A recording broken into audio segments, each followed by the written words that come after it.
What is going on, everybody? This is episode 587 of Pop Culture Crisis. My name is Brett, and I am here with another guest co-host today, sitting directly across from me. Introduce yourself, please. Hey guys, how's it going? It's Lady Sells Coffee, or Coffee Lady. Today I am co-hosting with Brett. Excited to be here, and we got two other awesome guests as well. To my left, introduce yourself. How you doing, everybody? I'm Phil. I speak for the heavy metal band All That Remains. I'm an anti-communist and counter-revolutionary. See, your voice goes like, depending on your tone, goes like you're. It all depends on what's coming out. It all depends on what I'm trying to convey. You know, evoke. Yeah, you know, and I want people to enter into this show today calmly because things are gonna probably get a little weird. Calm is good because I'm not calm today. Anytime there's four people, I'm never calm because of there's just more going on. But to my right, introduce yourself, my friend. Speaking of a lot going on, my name's Dane. I work here, and I'm on the show. Wow, you changed your intro up.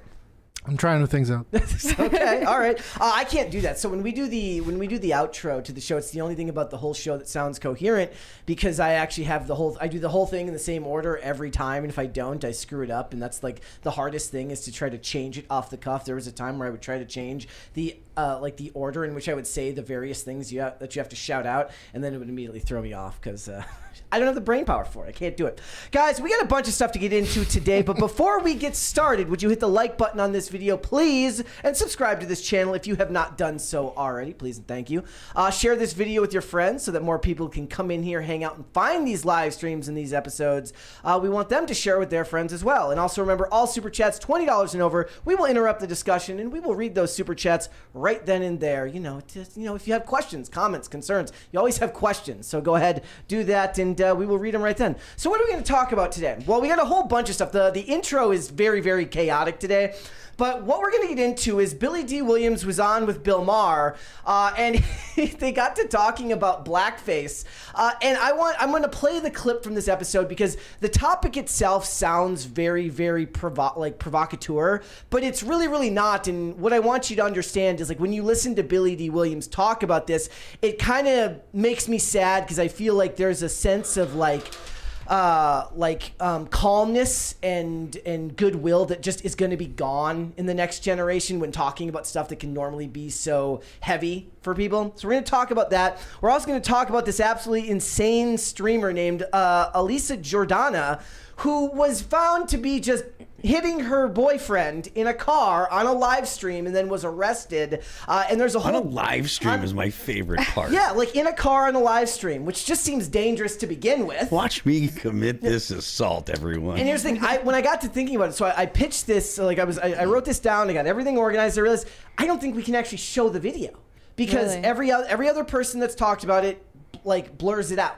Because you're actually watching a physical assault of another person. And an actual crime, too. Which, I mean, you know, like, I feel like it's fine if they do. I understand people have to worry about liability, but, like, World Star exists, right? Yes. So, Yep. And I kind of love it, so...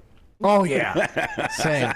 So we'll get there. We're going to talk about that whole situation. We're also going to talk about, I love this, it's OnlyFans earnings expert, that's apparently a thing, who says that Britney Spears could earn as much as like $100 million if she was to go do it. She could earn more doing that than she ever did in music, they're saying. Interesting. So, I feel like she's very impressionable, and you shouldn't go giving her ideas like that right now. Well, I think like 7 months ago she said she'd never do that, but you know, a lot of people. That was 7 months ago. Yeah, that was 7 months ago. 7 whole months ago. World happens, the life comes at you fast, right? Anything could happen. Right. Things change, man. 7 months change. in crazy time is like years. Things change. Actually, is 7 months in crazy time years, or is 7 months in crazy time like 2 weeks? I have no idea. I have no idea. I'm not crazy. I wouldn't know. Yeah, I wouldn't know. So we got that. We got a bunch of other stuff. So if you guys are ready, we will just go ahead and get into it. Phil, you ready? I'm ready. Sarah?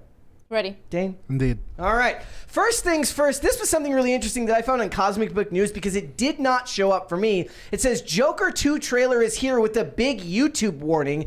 I didn't get this, but apparently it says, like, if you're not logged in, it says the following content may contain suicide or self-harm topics as like a warning. And the first thing I thought of when I saw it, first of all, I don't remember seeing anything so blatant in the trailer. but we're gonna watch it. But it felt like it's just trying to market edginess towards the movie. Yeah. In a way, to capitalize on what the marketing was, or what the hullabaloo was around the first film.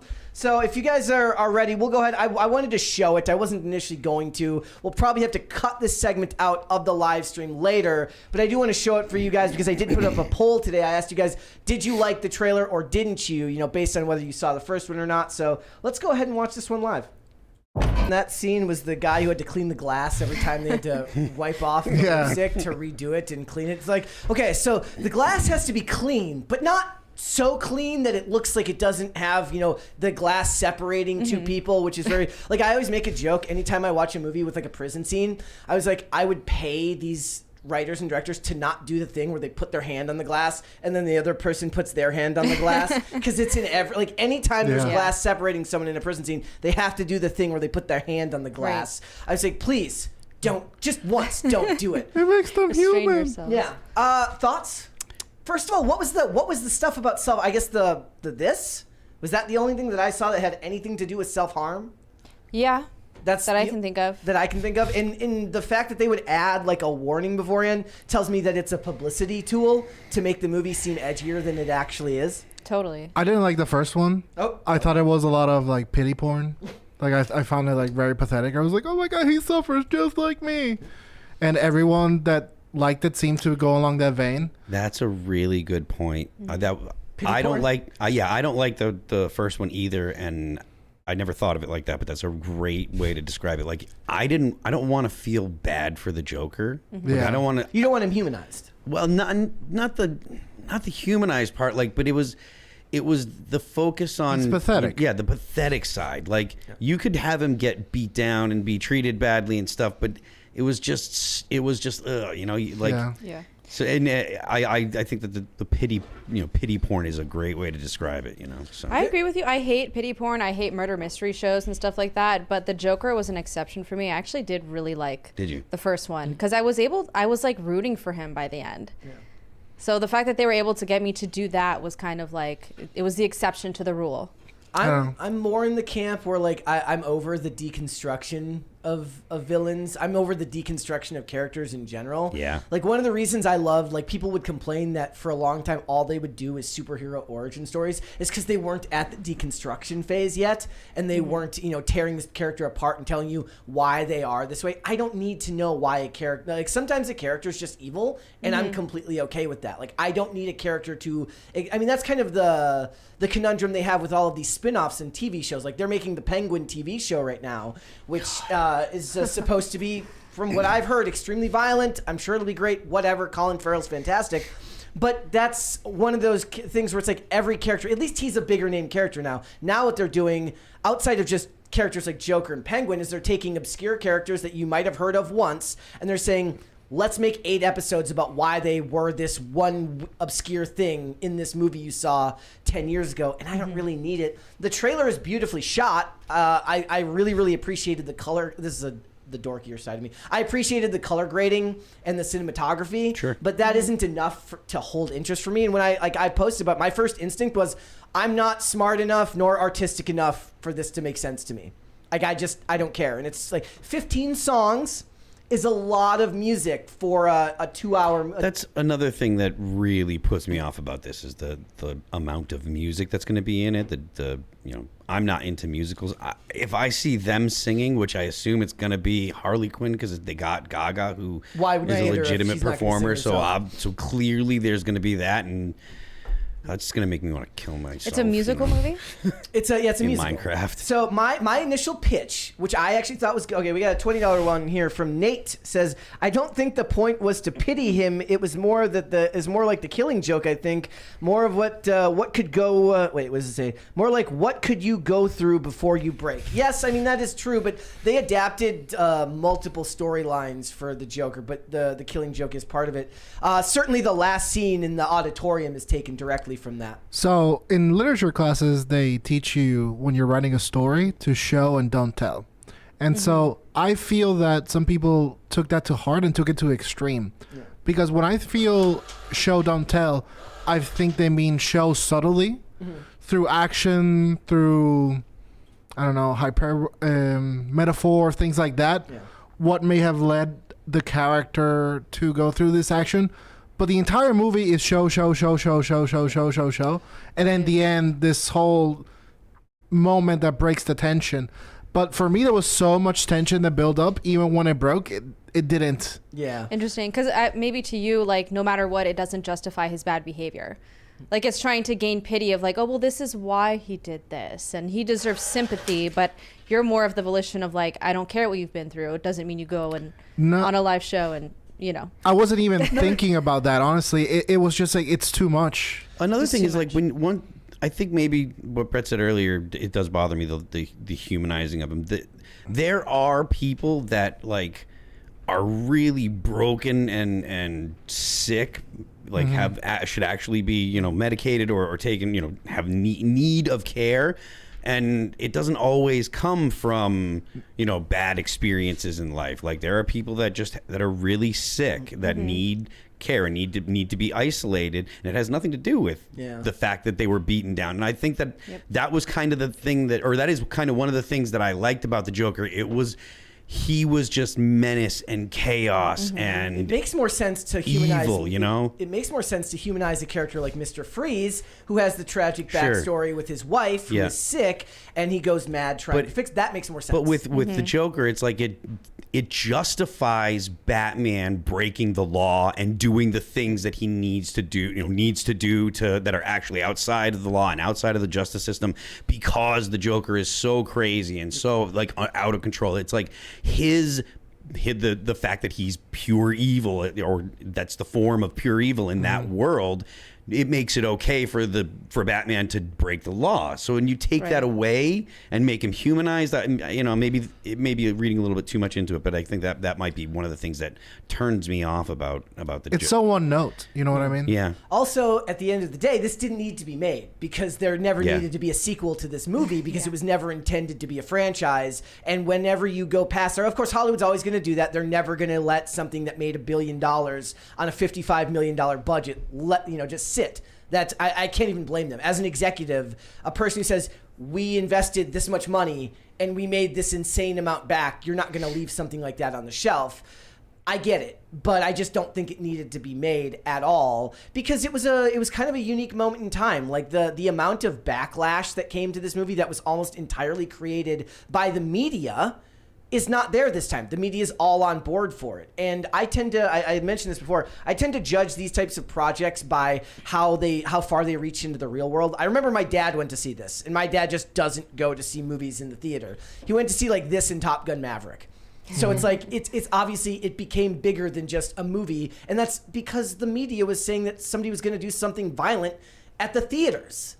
They were hoping for it. You know they were. Like when we went to the theater for this, there were cops there. And we went to like an afternoon show. Like sometimes there's cops on a Friday night at the theaters out here, but that's not the case usually for daytime showings or stuff during the week. And when I saw it, it was during the week. It was like Thursday or Friday. I don't remember if it was Thursday or Friday. The Thursday night showing, but it had to be Friday afternoon or something like that, because there was it was an afternoon show and they wouldn't have done it on Thursday in the afternoon. So there was cops there during the afternoon, not something they would normally do, because the media whipped everyone up into a frenzy and they thought something bad was going to happen. And the media wanted that to happen because they love that stuff. Right. There's this comment the other day that the director of the new movie that's coming out called Civil War said that the world is a less safe place because people don't trust journalists anymore. That's really cute. Dude, I was listening to a thing I think it was Ben Shapiro talking about how NPR, there was a piece written about NPR, and the reason is because NPR started judging people and telling people what they should be doing and what they should be thinking, and that's what the entire media has done. They turned into these judgmental, policing your behavior. If you do something wrong, they'll write up an article. Do something politically incorrect, they'll write up an article and attack you.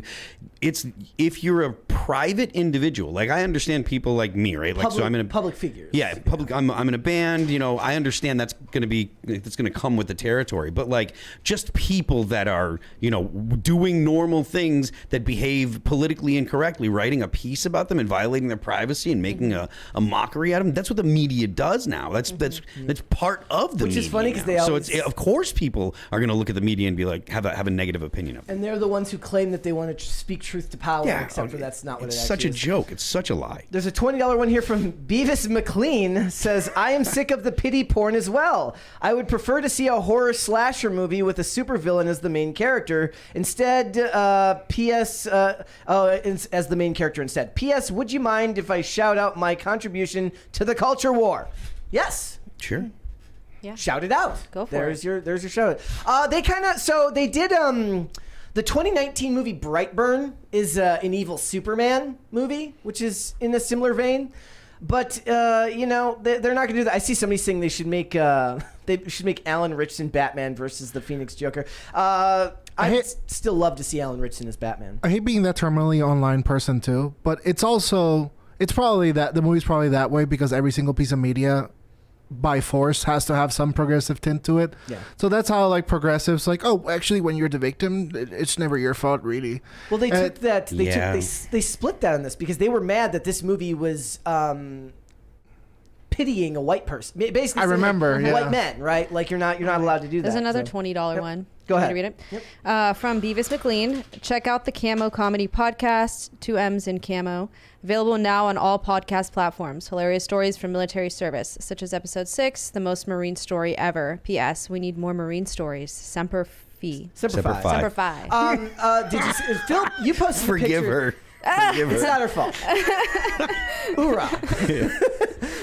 You saw you posted the picture the other day of the guy with the scope on back. Yes, that is not only just the guy, that is the captain of the boat. That is the skipper. Oh no. That is the skipper. Now please. Finally one that can be danced to that's not just pure chaos. Yeah. I like the chaotic.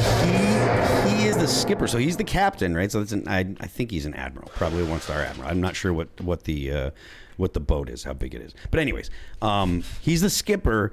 He most likely was just handed a rifle for the photo, most likely. But like, still, like he was on backwards. I like the guy with the arm on his back too. Yeah. Which looks like he's doing like a room entry, and a guy's letting him know that he's behind him. Well, it also, I think in the picture, if I recall correctly, there are 2 casings flying through the air. Yes. So it's possible that he actually had like, I don't know if it was an M4 is probably just a full auto. So it might have been he just had it on full auto and just let rip a burst. So there's a couple in the air flying as it goes, but still. He was not shooting. Like he did not have any idea what he was shooting at because I believe that again. It was the Navy, right? Yeah, it was the Navy. Why. He's the captain of a boat. So the Navy's got the SEAls. Like as soon as I saw that, I was like, oh, this is going to embarrass SEAls forever. Like you show them this picture and then like play in the Navy by the Village People and they'll shut up. But to Beavis McLean, yes, shout out to Camo Podcast. So go and check that out. I just last night was looking up. I never look up the podcast rankings. Like I never listen up to the audio podcast rankings. We were like 33rd in entertainment, which is pretty good. There's a lot of podcasts out there. So that was pretty good. So congrats. I did go read through some of the negative reviews on Apple Podcasts. Why? It brought me joy. Okay, good.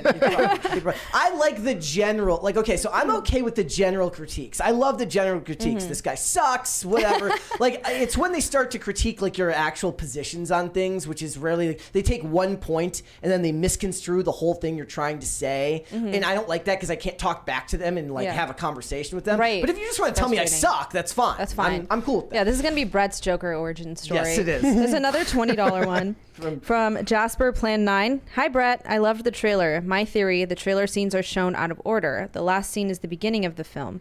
Thanks to you and Mary for tolerating the mange. He doesn't deserve to be canceled from C2E2. I agree. Mange did not deserve to be canceled from C2E2, nor did Ethan, nor did Anna, that Star Wars girl. That was a whole bummer situation.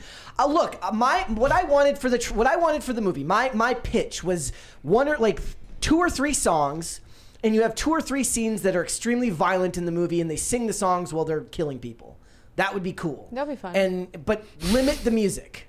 They're trying to do like what was that Bradley Cooper Lady Gaga movie? It was A Sara is hit. Born. Yeah. They're trying to recreate that. They're doing like a 2-for-1. There was nods to La La Land in that in that trailer on the roof there. There was multiple scenes that are shot to look like that. You know, that strikes me as like some stupid marketer got in there. It's like, well, the data says that people like all these things, so let's put them together and please no one. Could be.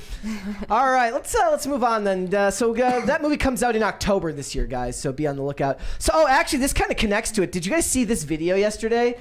Somebody did some AI and removed Lil Yachty and put in the Joker.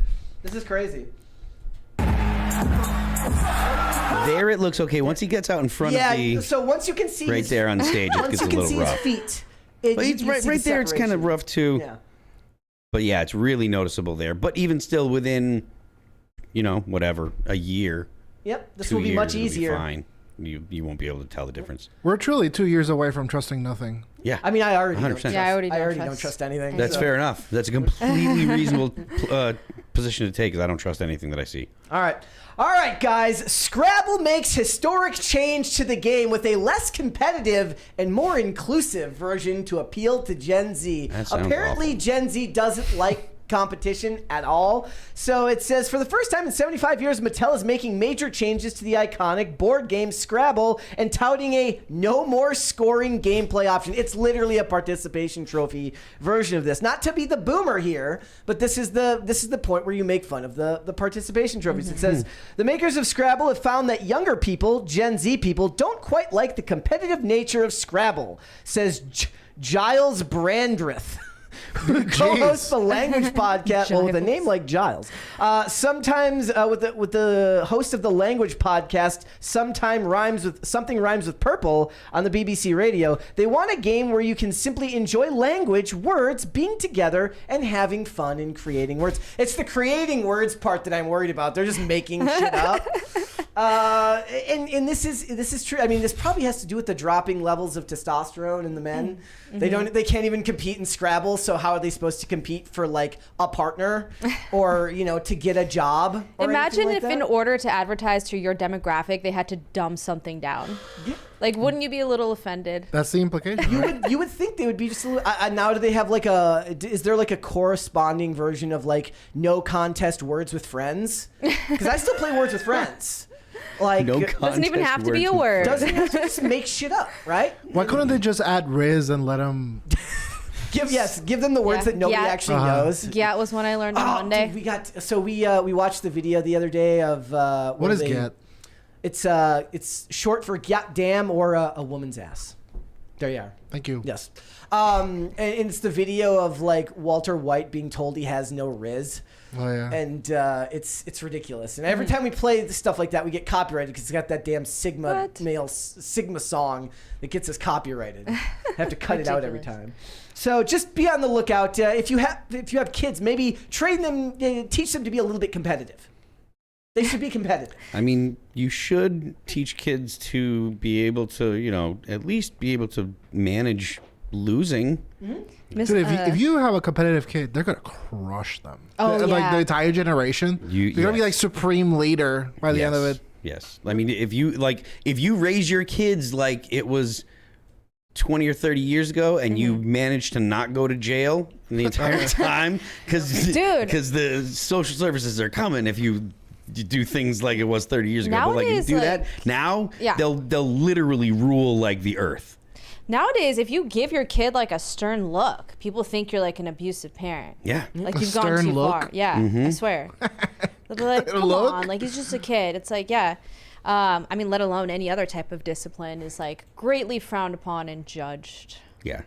scary. There are publicly acceptable ways to discipline your kid, and then there are like all the things that aren't, just like and that it's it's essentially it's politically correctness applied to children is essentially the whole the whole thing of it. So that's crazy. Someone said that they should make it fun and make a dyslexic Scrabble instead. That would be more inclusive. I would be completely fine with that. Yeah. All right, I'm going to need you guys here, Dane and Phil, to weigh in on this. BAFTA poll bizarrely names Tomb Raider protagonist Lara Croft as the most iconic video game character of all time. Ever. Of all time. I mean, she's not. Right? Yes. So Mario is number 2. I think everybody would agree that Mario is actually number 1. Yeah. Either Mario or Pac-Man. Yeah. Well, Pac-Man came in 6th. After Agent 47 came above Sonic, came above Does anyone know who that is here? Who is that? Who is this Hitman. person, and how do we bully them? Yes, exactly. He's from the game Hitman. But did you guys know that? I did. Who? Exactly. Nope, I did not know that. No, I'm saying the person that wrote this list. Yes. All of the people that contributed, they need to be bullied into oblivion. Shoved into a locker. Yes. Yeah. Are you kidding me? Hitman was the first game I got on PlayStation 2. Oh yeah. Well, that's how you know. Yeah. But it not like immensely $20 one there. iconic. Yeah. Jacob From Elder. Beavis McLean says, I am sick. Oh, do it. There's one from Jacob Edler. You want me to read it? Yep. The purpose of competition is self-improvement. Yeah. And Gen Z in general doesn't want anything to do with that. Weak men, hard times. Yeah. Preach. Yeah, so what's funny, because I was like, well, who has more movies made about them? I think actually Lara Croft has more movies than Agent 47 by one movie. You know what I bet they're doing with this list? I think they announced a new Lara Croft game, and they're gonna be like, oh, it's completely different. She's just gonna be some spaz feminist lesbian, and Solid it's gonna be Snake like, is number it's the 14. most iconic thing ever. The fact that they haven't made a Metal Gear Solid movie is insane. Metal Gear. Like, there should be a Metal Gear Solid movie. Like, given that they actually, like, get the dude who made Reacher, or the dude who made, like, Terminal List or Reacher, or get Taylor Sheridan, who did, like, Yellowstone in those shows. Like, he did Special Ops Linus. Get him to make a Metal Gear Solid movie. But you know the hard part about the Metal Gear movie is that his voice, Snake's voice, is the iconic thing, and like he can't be Solid Snake, the voice actor. So you're just gonna have. Like, But you can dub. You could dub the audio. That'd be weird, right? I mean, you know, I mean, most likely they would just ditch it, and they would try to just market it to everyone as like a. But David Hayter's voice acting is like infamous. Yeah. I mean, famous. Sorry, not infamous. Yep. Yeah, so he says Christopher Nolan for a Metal Gear Solid movie. Yeah, make it what Tenet couldn't be. Give him a chance to make That'd be an actual awesome. movie. And I only said that because somebody said Solid Snake isn't on this list. He's down there at number 14. What about Link from Zelda? He is number 7. Okay, I'll take that. He's number 7. The other reason that this is funny, guys, and I did laugh at this, was this is from Tomb Raider tweet. It says, British adventurer Lara Croft will transition from being a raider of tombs to a seeker of truth as Evil Hat Productions and Crystal Dynamics seek to redefine the Tomb Raider series in order to escape its colonial past. It is There we go. cancerous. You can't raid tombs. You can't raid tombs anymore. There we go. It is a cancerous ideology that infects everything and destroys it. Yep, it says raiding, as depicted in the original Tomb Raider games and stories, involves going to ancient tombs and historical sites of different civilizations and acquiring artifacts. I don't know if they had to spell it differently over there. It operates on the assumption of finders keepers that grants raiders with the means and the drive to claim ownership of artifacts, regardless of whether they have any historical or cultural claim to the treasure. I promise you, nobody playing these games is thinking about this. It's like going back and trying being like, we're gonna take Indiana Jones and we're gonna make him more inclusive too. It's stupid. It's what they did. lame. And it's such modernity. I can't even. It all started when they took out the guns in E.T. That was the first thing they did. I forgot about that. That was the very first thing they did. What, they the first gave time them that I saw that. Radios. Yeah. In E.T. It makes no sense. They didn't have shotguns. They had radios, or they had shotguns in the original. And Spielberg went on to say that he regretted doing that. Yeah, he did, because that was what started all of the we are not allowed to have. That was the very first step. Wow. That was changing something that had already happened, that had already been released, and because context in modern times, that was no longer socially acceptable, so they went back and they changed it, which is the wrong thing to do. Right. Do not try to change the past.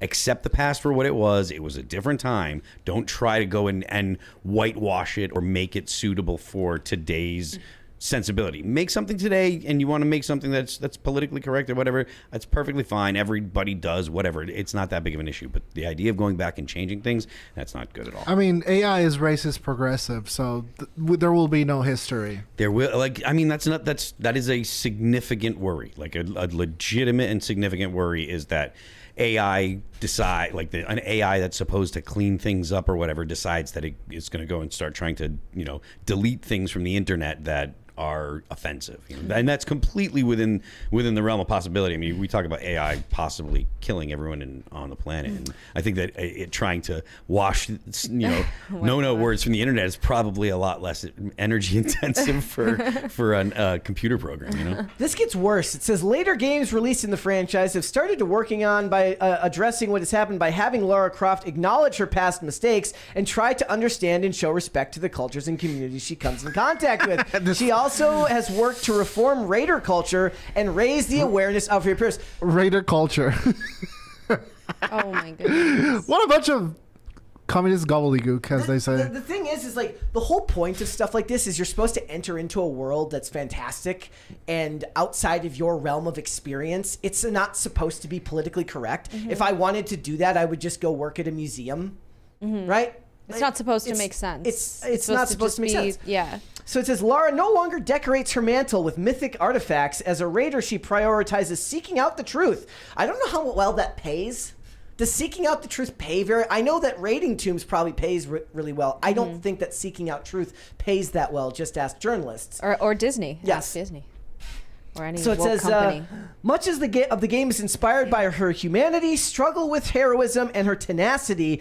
Again, gobbledygook, as you said before. We believe that all three aspects are an important component in creating a game that celebrates history and culture while acknowledging the respect and work required to live in a world wounded by colonialism. She raided fictitious tombs.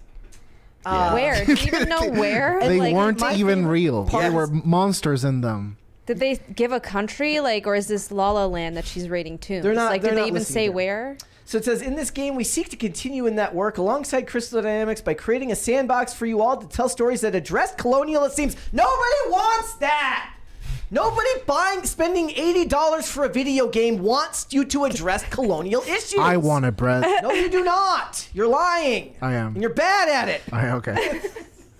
It's just, you look at this stuff and then you can't actually tell me that the person writing this expects this to make the same amount of money as previous versions, right? They don't know how to create. They only know how to destroy something that's already been successful. We need to create a separate job field and economy for progressives and have them operate there. Their own little community. They don't want to. They want to take yours. I know, but I don't want them to. And I feel like we can outsmart them. Can we not? Yeah. So let's outsmart. Let's have them have their own little world. Smart insanity. I mean, try. You could try. No, I stand corrected. I love it. It is in the chat.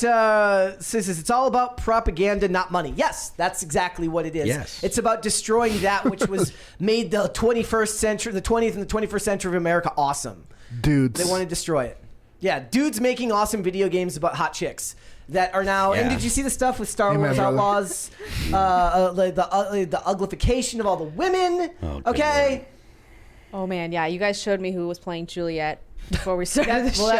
That too. Whoa. All right. All right. I laughed at this one, guys. The View's Sunny Hostin is shut down by co-hosts after she says climate change caused the solar eclipse. Look, that whole bit when she was going through that, that is all occult stuff. That is all pagan, worshiping the nature and blah, blah, blah. You can get rid of one religion, but another religion is going to fill it in like water. And Sunny Hostin is a perfect example of that. And that did not have to be taught to her by her parents. She just intuits that this is kind of a thing, and she's read some stuff, and it's an amalgamation that she creates.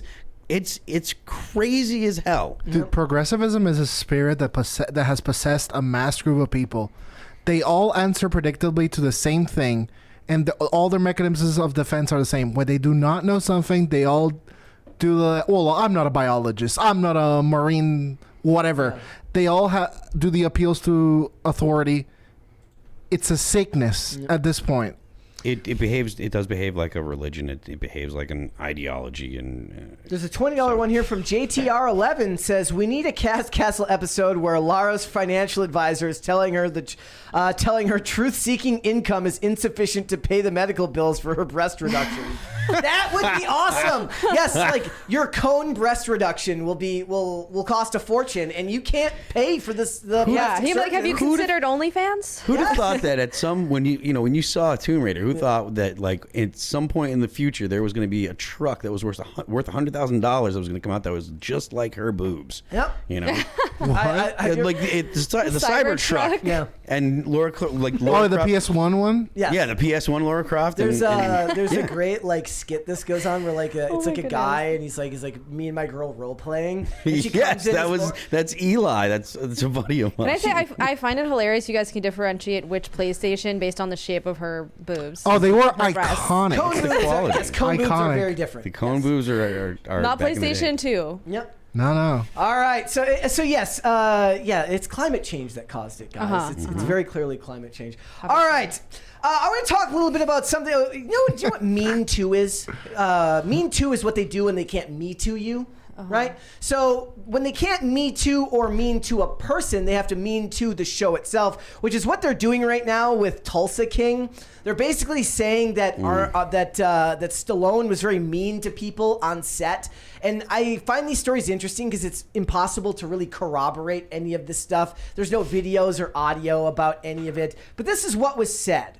So it says, Sylvester Stallone's Tulsa King actor accused of making disparaging remarks towards the background actors who are non-union actors from Atlanta.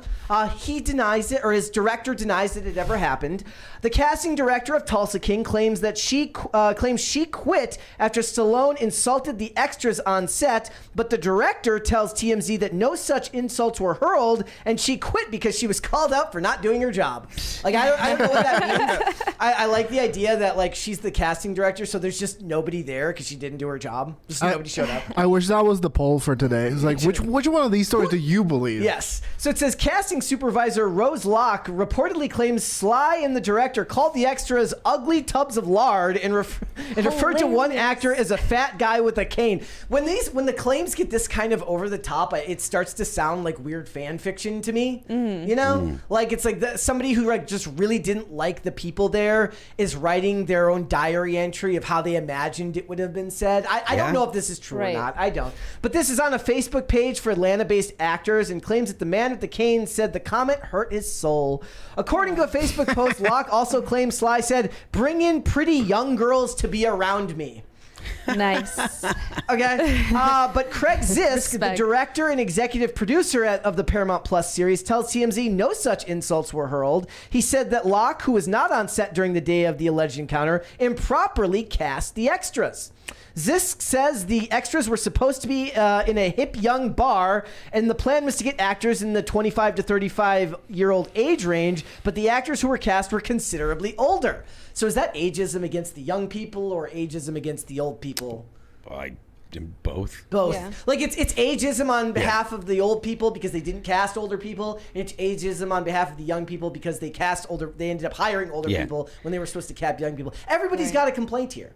I love it. No one wins. I love stories like this because there's just so much more classic Hollywood than it's like, this person's racist, this person's sexist. No, these guys are just jerks. They're just jerks. Zisk, we ended up using the actors for the scene. They were polite and did their jobs. According to Zisk, he then told Rose Locke she needed to submit photos, headshots of the extras so that they would vibe with the premise of the show. So they made it seem like Stallone wanted like headshots of hot women. That's how it was like kind of framed in some of it. So it's like it's all messy. And he was calling everyone else fat tubs of lard and He's Italian. villainous. Yeah, I just I look at this stuff and you hear so many stories of actors being ridiculous on set. I see people defending Stallone, saying like he's always so humble in interviews. I'm like, okay, that doesn't mean anything, right? It's your job to appear good in the interviews. It's how has he treated people in the past behind? When it's not a controlled environment. Yeah. He also says that Stallone never said anything about bringing pretty girls around him, adding that his wife was on set during filming. Well, him and his wife were like on the outs for a while, and like he even covered up a tattoo of hers on his arm. So what do I know? This for all we know, this could be true. I have no idea. I just thought it was funny because it's just like they don't like the show because a lot of critics don't like the Taylor Sheridan shows. I could never tell you why. Some people say it's because they're what they deem as quote unquote anti-woke. I hate that term. but they're good in general. Outside of Special Ops Lioness, which I didn't like, most of the Taylor Sheridan shows like Mayor of Kingstown, this in Yellowstone, 1883, they hit the mark, right? So for some reason, critics don't like that he's pretty even keel when it comes to how he portrays characters. He doesn't tend to create stereotypes. He creates fully fledged characters that are actually like both good and bad. They're not just all good traits or just all despicable characters. And I feel like a lot of especially like the more hyperbolic critics, they can't deal with that type of gray area these days. So especially when it comes to stuff like race, gender, sexuality, a lot of that stuff is seen as you're either all good or all bad if you don't fall along the progressive line. So I don't know. We'll have to wait and see if more stuff comes out. But it made me laugh because I'm just picturing Stallone over here like doing the Stallone impression like this and he's calling them names. It'd have been great. We got a $20 one. Go for it. Oh, I can read it. Or so. You want to read it or you want me to read it? Hey Brett. Hey Dwayne. Haven't super chatted in a while. My schedule doesn't allow it. Whoa. As I'm driving a rig and it's kind of dangerous to do. I think you're texting and driving as well, sir. Yes. You should watch out. Doing both of us, but where is Mary? Is she checking back in with the agency? Semper Fi. Semper Fi. He typed it out that time. Yes. Thank you. Porco Rosso forever. Haven't seen you in forever, man. Thank you for that. Mary That was needed a awesome. tune-up. Her AI was a little finicky. Mary, if you guys didn't know, so Mary was on the Adam Carolla show yesterday, and that came out today. You should go watch that episode, which is up now, but you should watch it after this episode today. But it was really, really good. So you should go and check that out. She will be back on air tomorrow. So thank you so much for that. What is Semper Fi? Is that something that Semper I should Fi. look up? Okay, so Semper Fi. It's short for Semper Fidelis, which means always faithful. Cool. Okay. And that's the Marine Corps motto, Semper Fidelis. Shortened to Semper Fi. Hey! Sweet. We got another one that we got. Everybody's dancing with Sarah. She just doesn't I don't feel dance at the family events. It's I like don't dance. it's like that meme that's been going around from Rogan where it says like it's like all the dudes raving. If I took a few shots, I would dance. Okay, well, But let's get some otherwise, alcohol in here. I'm There's shy. one more from Rhaegar Targaryen. Yes. I like how the OG Tomb Raider is about an ancient Atlantean whose motivation is to force the hand of genetic evolution in humanity by unleashing experimental monsters on the world. But no, we got to talk about colonialism. Correct. They boil everything down to the most boring, Aspect of it that you wouldn't Yeah. even think of They're in the first place. incapable of abstraction, and that's what their inferior brains can comprehend. And it's taught in colleges, though. Well, I Why? spent a lot of money on this education, and I'm going to use it to ruin your video games, damn it. You're not allowed. No fun for you. Right. No fun for you. Listen, How much money I spent learning how to complain about It racism? cost me $150,000 to ruin your day. Exactly. That's why I they're don't going- think no one's getting away Yeah, with it. nobody's Everybody's got to safe. pay. Listen, I got a master's degree, and the most profoundly stupid people I ever met were in that university, and they're so stupid they had to be taught to be that stupid. It took years Yeah. of dedication and practice to be that dumb. There you go. All right. What would you guys like to see? Cringe or cute of the day first? I always like to start with cringe, Okay. and then use the. It's a cute. good recipe, yeah. We can start with cringe here today. Use the cute as a palate cleanser. Yeah. Here we Yeah. go. A 25-year-old woman shares her unique love story, revealing she has married a 6-foot Halloween doll in a polyamorous relationship with her zombie doll wife, together expecting their 11th child. Unconsciously. Their 11th Thick and child. thin. I, Felicity Cadleck, take Robert Cadleck to be my husband, to have and to hold from this day forward for Felicity Cadillac. Yes. Do you think she like, Do you get tax benefits? For you know this? what, with that doll? I hope so. You hope so. I hope so. Why get married if you're not... Oh my god, she waited till marriage Yeah, at she waited least. till married. Somebody says bring back insane asylums. It's completely Yes, plausible that this is a skit. There was also this skit the other day that was going around where this boyfriend is helping his girlfriend get ready for her date. And they're in a polyamorous relationship. Oh yeah. It was. But that guy's a comedian. Oh my Yes, goodness. yes. Okay, good. And it made me laugh, but that was But that going to is be cringe. real. That really happens. You know that happens. And you know there are dudes that like will smile and act like it's okay. You know and, why? Like Because what? he played that version of Scrabble where you're not competing. That's right. That's why. His girlfriend's like, let's just play like fun Scrabble. 2 weeks later, he's letting her go out on a date with some other guy. It's a vicious cycle. Helping her pick out an outfit. I bet they don't shake hands either. Probably that kind of people. All right, let's look at some cue of the day. Palate cleanser, guys. This is from Intergalactic Fact Checkers. I hope they're more reliable than your average Instagram fact checker. Maple is the little dog and Mango is the bigger one. Mango is 2 to 3 years old and Maple is 7 months. They are very cute. Oh my gosh. They That are one looks like a cute. doll. The fluffy one. Oh, look at that one. Cute. It's very cute. Nice shot. Look at that pupper. No. Love it. Look at that. No. That's adorable. All right. Anytime cue to the day is about dogs, I'm happy about it. Olivia Me too. Clare says, everyone meet Bucket, the neighborhood cat. He lives a few doors down and is very friendly. He was found in a bucket as a kitten by his family. He loves to follow people around and get more pets and eat grass. He does. Grass, huh? Grass. Love the name. Bucket. Yep. Might need to take it to a vet. Yep. I like the name Bucket too. That's actually He just hangs out in the there's like in that area there's like 4 neighborhood cats that just sit on corners. Go back to that one. Look at that fat For kitty. the last one. Doesn't? Whoever's shoes those are some pretty fresh, Those are mine. awesome shoes. Those are my shoes. What do you? I actually have them here. So, all right, guys, I let's go ahead recognize and get started now that we're 48 minutes into the show, ladies and gentlemen. You know, that's what it is. Let's go ahead and get started. So let's talk about actor Billy D. Williams, Lando Calrissian in Star Wars. Fantastic actor, been around for a very long time. He was on Bill Maher, and they got to talking about the concept of blackface in acting. This came up, I think, because in one way they were discussing the movie Maestro with Bradley Cooper, where Bradley Cooper has to wear the prosthetic nose, which people then labeled as Jew face. I kid you not. That's what they were calling it. Their words, not yours. And they get into talking about this here, and I wanted to play this clip for everyone because given the subject matter, which is always very divisive, anything racial politic, anything especially with a concept like blackface is kind of puts people on edge. And I want you to just pay attention to his tone while they have this discussion. It's very, very interesting. So here we go.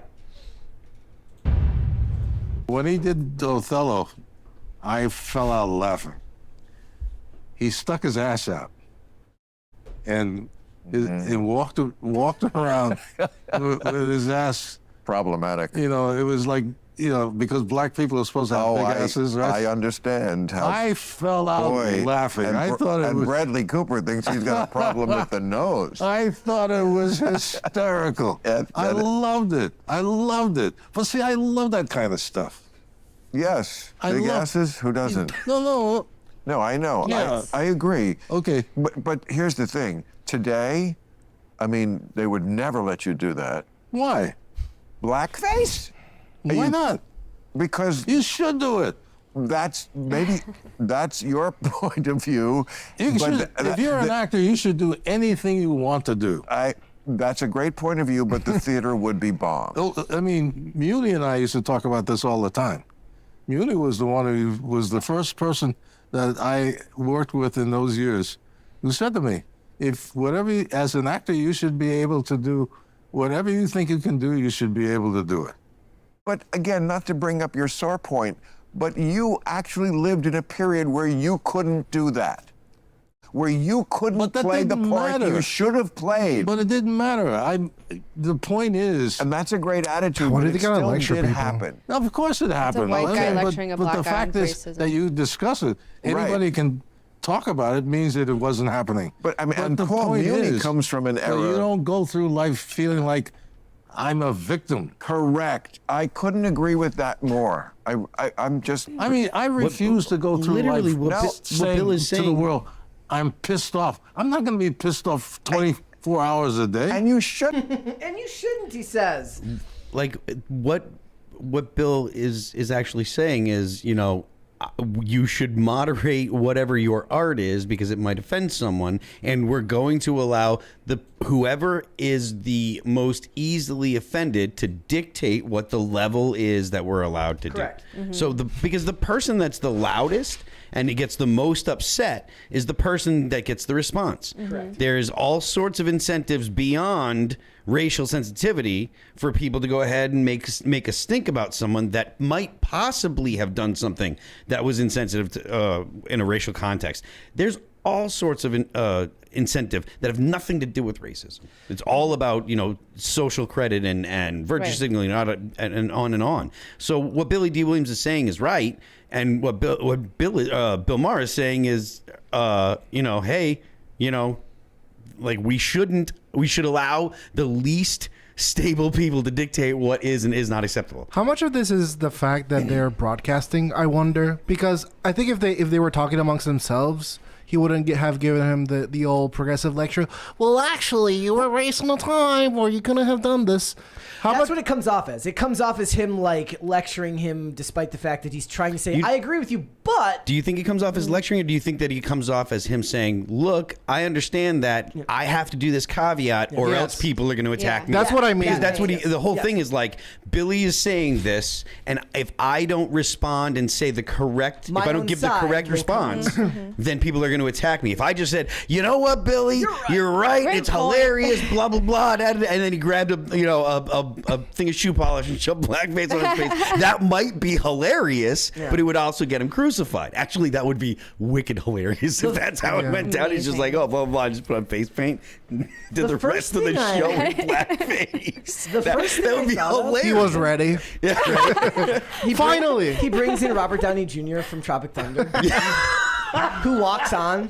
That would be great. Yes, that would be the actual funny theatrical comedians should do. That would be what would it would make the light of the whole situation. It would be but you can't do that now. Yeah. So the first thing that I thought of when I watched that was just how carefree Billy D. Williams' tone was, how light he was talking about this subject matter, and Bill Maher, while high, couldn't manage that level of chill.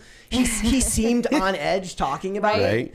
And it's like that, like if you're looking for a tone in which to discuss these issues, you'll probably find more common ground and actually get to a better part of truth if you take the Billy D. Williams approach and you don't look at it in such a serious fashion, even if it is serious subject matter, right? Because he's like scared of getting canceled by proxy, right? So I feel like that's why there's such a bubble of progressives and conservatives now, because even if you're friends with someone or around someone who is a apolitical person and they make a statement, even if it makes sense, you could get canceled for it. And I think that's what his response is that fear response of like, oh, I better clarify my stance before we continue this conversation. Probably without even thinking about it. Probably without even thinking about it. Like you're so trained by fear to do that. And if I had to be honest, if these people are living in separate worlds, I want to live in the Billy D. Williams world where you can have this discussion, not about like what he's talking about doing, but about the tone in which you have that discussion. I want to live in the world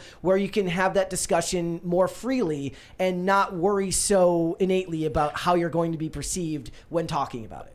When I think of this subject, I truly think that a lot of the woes that we are being faced is because that we have so much content and it's all free. Like that's Club Random. You can right now we can tune in, we could watch it, and we could write a mean comments like, "Hey, why did you say this? I meant that." Blah blah. And I remember there's a famous Twitch streamer that I really like, DK, and he had a Discord and he would charge $1 for it. And his logic behind it was that it's not like it's $1. Like naturally, I'm gonna make some money, but the main purpose of it is to keep the trolls away. That makes sense because they troll for free. Well, that's part of the thing that Tim does down for IRL, right? Like, I mean, there's the people that get into the Discord and stuff, and we have the fear, whatever, to become members. So that way it's not just people throwing whatever garbage they want into the Discord chat and ruining it. There's, if you want to go ahead and be buck wild, there's always the YouTube chat where you can go and be as crazy as you want, Because I think if you're paying money, it's kind of your endorsement that I approve of this content. I want, or at least I'm compelled enough to watch it. I wonder how many of these problems would be fixed if some forms of content were behind a paywall. And I mean, it kind of sucks for the poors if that were the solution, but here, I wonder. even here, like we have, like when we do YouTube, we have our like subscriber mode on, right? So if you wanna live chat, if you wanna chat live, like you have to be a subscriber to the channel.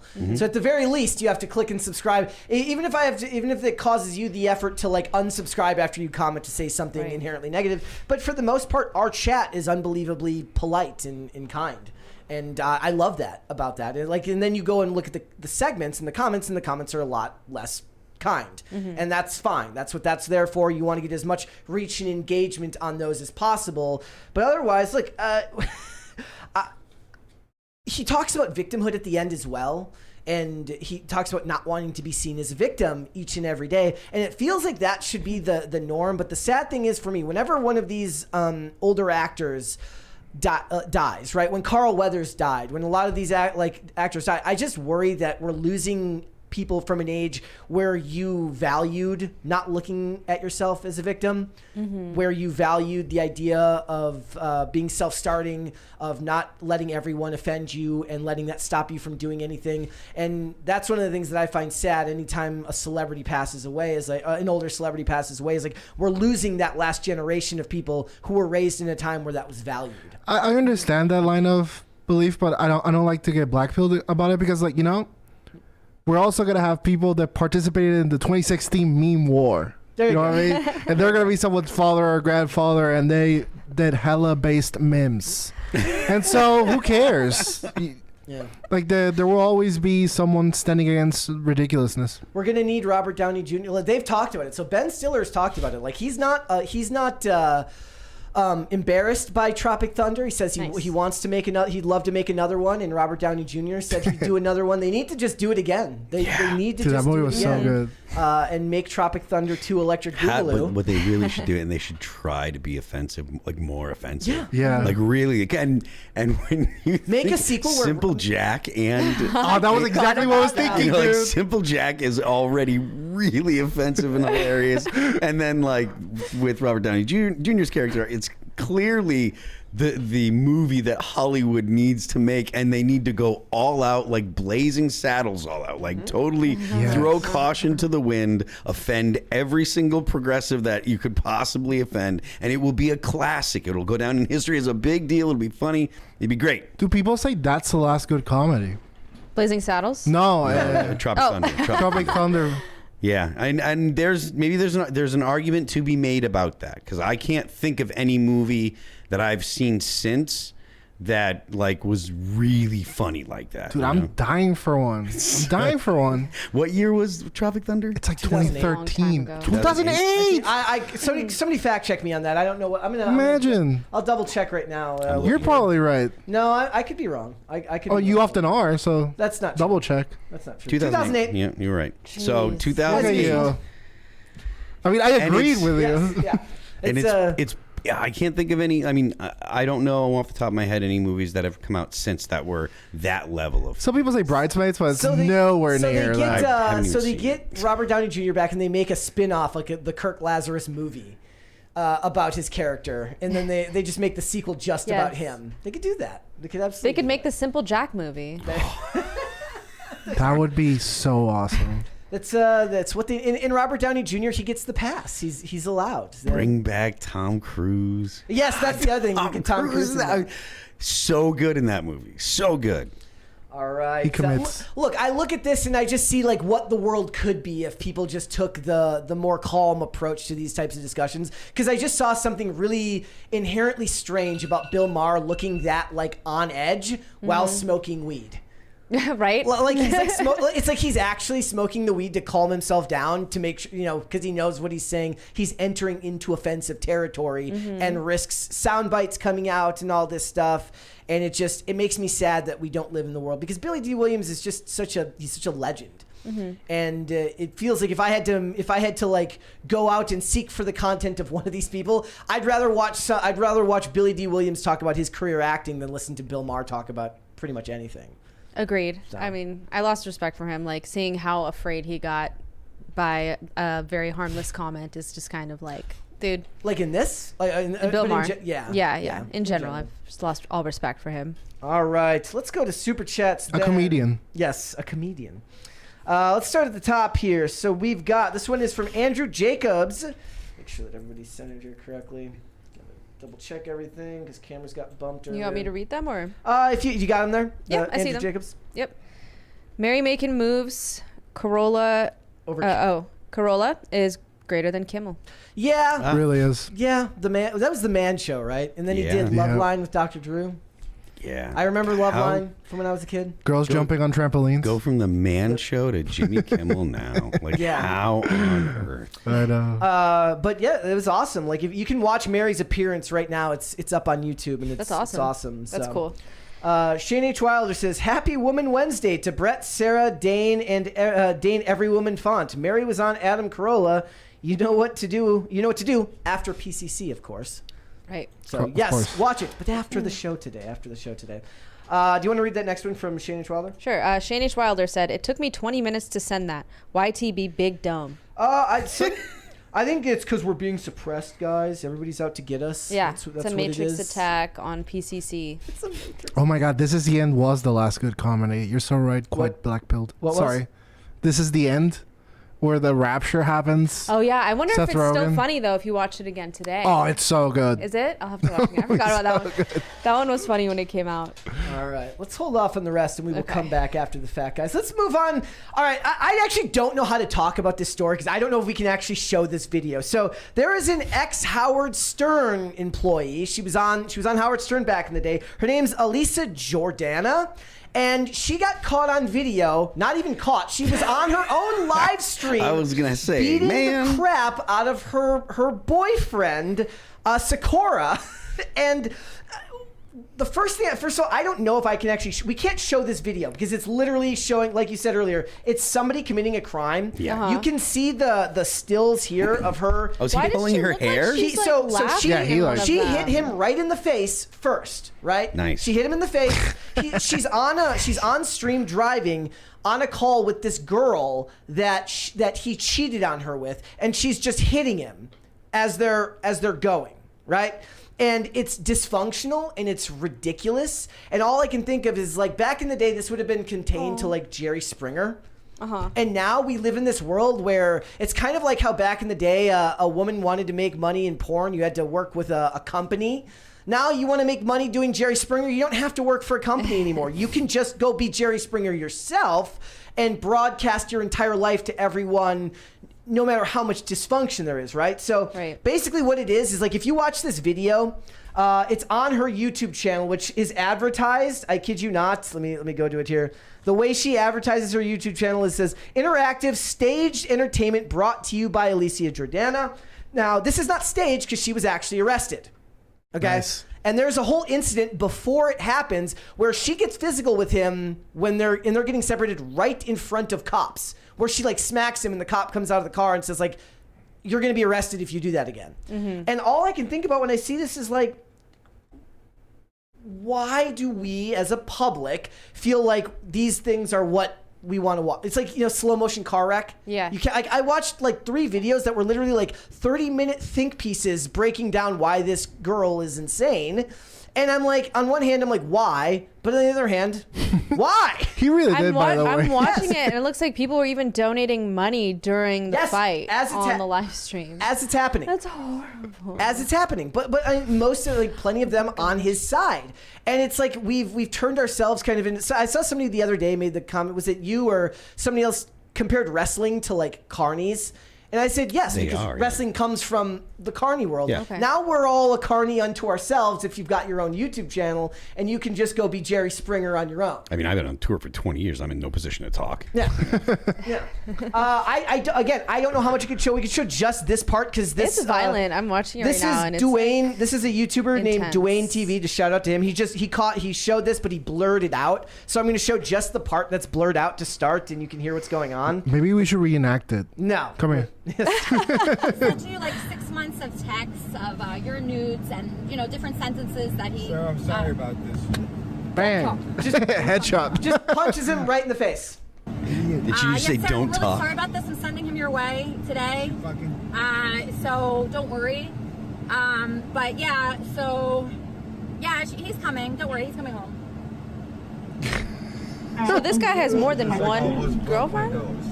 So the girl that's on the phone with him right now is the girl he cheated on her with. Oh, damn. Yes. Oh, you're fine. You're fine. Fuck you, cunt. Next time you fucking touch me, I'll fucking dick you. You understand? Jeez. You understand, cunt? Hey, no, Sarah, hang up. These idiots. She posted your fucking number in her cancer Discord, and I was just being polite. Yeah. No, so Bahram. Bahram. How do you pronounce it? Do you know? I don't know. Shut the fuck up, cunt. Hey, cunt. So I'm gonna text you your name. This is so Right. What he wrote about you. He said you're a dumb Mexican that he doesn't even like. Is she though? Sure, Just sure. how he said that I'm a streamer that he doesn't like. So you guys are like, wow, Right. interesting. Sarah. Yeah, sure. Yeah, touch me and I fucking dick your dumbass bitch. I'll fucking. At the end of this video, he does. And when they get pulled over and they get, she gets arrested because they literally watch the evidence because it's on the live stream, and the lady gets arrested. But it's just wild that he didn't get anything. He didn't get arrested either? Or Didn't get arrested. So here's Great lawyer. So it says, it says Elisa Jordan, a singer, model, writer who appeared on the Howard Stern show back in the day, has a live video of herself running Monday, which showed her in a car with a guy who went on to tell the police was her boyfriend. In the video, which was live streamed for several minutes, it was like 2 hours. This live stream's like 2 hours long. Elisa and this dude passenger could be seen bickering back and forth. Eventually, things turned violent. Elisa constantly striking the guy, including at least one hit to the face as they're on call with another woman. And it looks like EJ is furious with the guy for just trying to chime in on the convo. Eventually, after she tries striking him again, he retaliates. Yes, he did. He decked her against the steering wheel. And I just wonder why, as a society, we feel like this is the... Why are we fascinated by this? I don't know. Slow motion car wreck? It is that. Is that what it is? Yeah, it distracts you from your own problems. These live streams do huge numbers, and people are donating money as this is happening. So I don't know anything about like why people tune into their live stream. Like I'm not sure what the deal is. But I assume you have to have some kind of built-in audience to get people that are donating a bunch. But like, I mean, like we were talking earlier, like I love World Star, right? Like that's fun to watch. Yeah. I like watching UFC. It lulls me to sleep. Yeah. I mean, UFC is like combat sport. Well, that's but I mean, the point is like that it's the violence that you don't always see every day, and stuff like that. And it's something. There's something about it where people are just like, give me the popcorn. I mean, there's a whole meme about watching this kind of stuff. The whole popcorn. Imagine how good that video would have been if someone randomly yelled World Star. Like it just goes to the girl. Yeah, the girl. World Star! World Star! The girl that's on the phone just starts yelling. Yeah. World Star! I just see it's like we're in this weird age of like quasi performance art because it says like staged stuff, but obviously it can't be that staged if she got arrested for it. That did not look staged at all. I think everything is staged, and that did not look staged. And the sad fact is I was talking to someone earlier about it is good she got arrested though. Yes. Okay. Oh yeah. Well, at least one of them. I mean, he beats the shit out of her. He does. She doxed the girl, like the girl that she's on the phone with that cheated. She doxed her. Yeah. Like her phone number that got out. It's good she got arrested. And I just think of it in like anything can be content if you're willing to just divulge enough of your personal life. Yeah, have zero shame. Like anything can be content if you're willing to do it enough. They go to jail. Yeah. But no, like I was talking to somebody about this earlier about like there's a fine line when you're giving like an interview, and this is a bit left field. Like when you're giving an interview, there's like a certain reward that comes from somebody who's willing to be forward enough and personable enough that they'll share details of their lives and it comes off as genuine. And this is like that to an extreme. You take the most dysfunctional side of yourself and you're not ashamed. You're willing to put aside your shame enough to monetize it. And I find that very, very strange. It's disturbing. Yeah. There's a $20 super chat from W Nanners. I hate being 30 minutes behind, but this show is too good to skip forward. Let me be the first one to say thank you, Brett, for creating an amazing show. How blessed we are to be living in historic times of media and entertainment. Kudos, Brett. Yeah. I do that because I can't punch people in a car while live streaming. I don't know how and to getting do that. paid. I would by love random strangers. Exactly, right? So I don't know if I'm too Hispanic where I'm like, she's kind of normal. She's kind of hot. Let's hear her out. You know what I mean? You're a little. She is a beautiful woman. You're nutty, but you're really hot. So you know what? Okay, yeah. And can I just get this intrusive thought out of my mind while we're on this topic? How does this guy? Yeah, out of my mouth. How does this guy have one woman. It's got a lot of money. Let alone two. Supposedly he's a billionaire. Okay. Supposedly he's very, very wealthy. Oh. And he has a great personality. I don't know if that's true, but he's got a great personality. Okay, right? gotcha. He's got a gigantic personality. It's huge.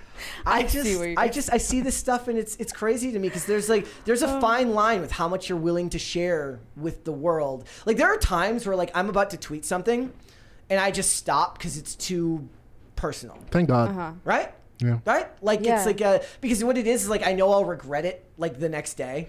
Literally I'll be like, it felt like I should tweet this in the moment, but does anybody really need to know? Like I'll do that more with Instagram because that's mostly skating stuff. My favorite Brett tweets are when you just go balls deep on some trivia that no one knows. Like this show from 1990 has like a great cast and blah blah blah. What I wanted to do for a while was share my favorite IMDb trivia contributions, but it will never let me. It will never let me screenshot them when I'm about to submit them for some reason, and I can never remember to go back later and snipping tool. And well, Well, he's not on a Snipping desktop. tool? It's He's like- no, on I'm doing it his on my phone. right? So I do it on my phone, and I want to create a list of all my like. I had a really good one the other day from two. It's like two shows that connect from like 15 years apart through an obscure. It's I love it. fantastic. I'll send it to you guys later. But Yeah, It's like that's my favorite. thing It sounds to like do. something that would have been on Tumblr like 20 years ago that Probably. I'd be researching at 15 Phil wants to years old. shove you in the locker Yes. now so bad. He's like, okay. That's fine. Awful quiet. Phil. That's fine. I look at this shot here, and I'm like, is it really worth it? But I guess if that's your business model these days, anything can be content. Well, he's a billionaire, so it's totally worth it for Yes. him because he's got a lawyer that can make sure that picture doesn't ever get in front of a jury. Also, That's why he didn't get arrested. in the 'Cause, 2-hour video, she He can makes like afford it. vague threats, like not so vague threats about what she wants to do to him on the exact same live stream. About how she's like, I don't want to be around him because I can't trust myself that I'm not going to do something violent. Oh, yeah. And she says this, Wow. and then she gets right in front of a cop, not in the car, before this, like well before this, she just pushes him and like threatens him in front of a cop, and the cop's like, "You're adults, figure it out."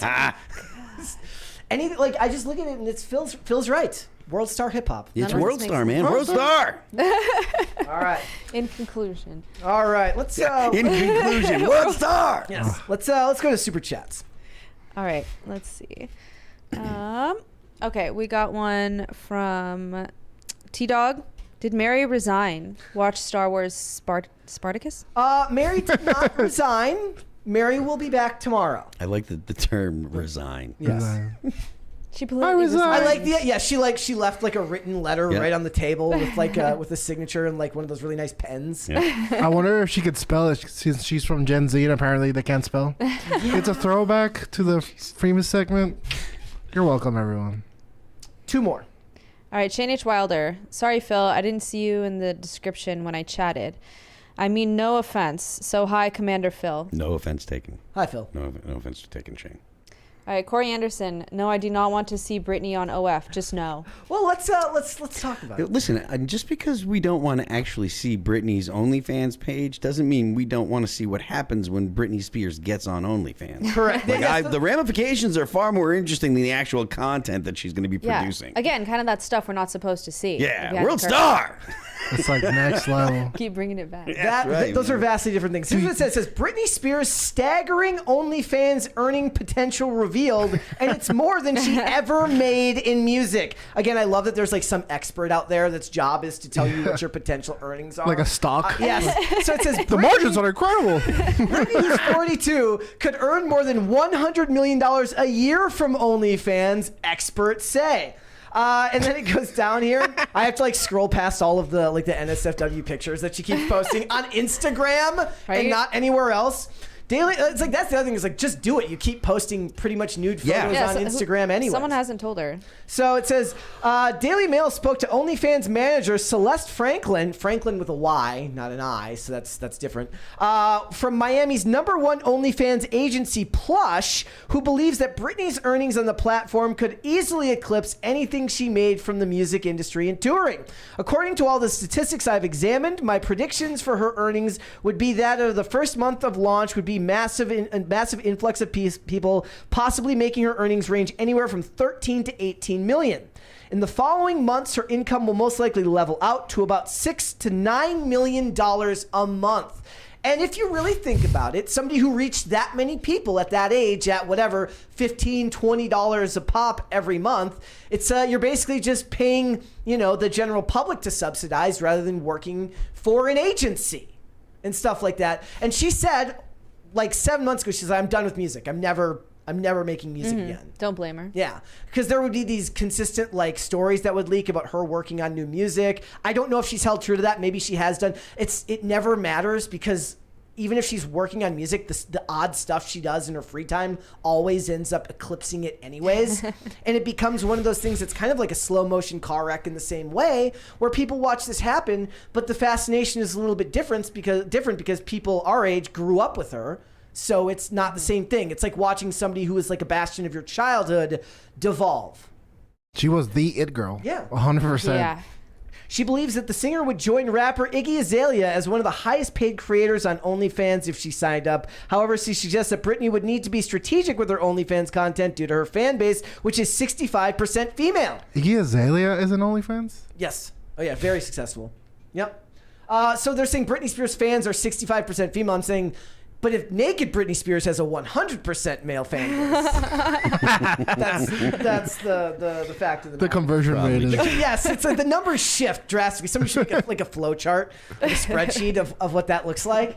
But all of these celebrities now, you don't need, to be successful on that platform, the best thing you can do is find mainstream success first, and then when it starts to level out, you then go and work for yourself. Someone in chat's like, it's very mid, Dane. Thank you for that. You just had a thought. Yes, that is the same for anything, right? Yeah. So the fact that I had success in the band is why you could have an OnlyFans to be successful. Yeah, maybe not. But the fact that I had success in the band is why anyone listens to me, my takes on either politics or pop culture. So you build on your success. That's something that people do generally.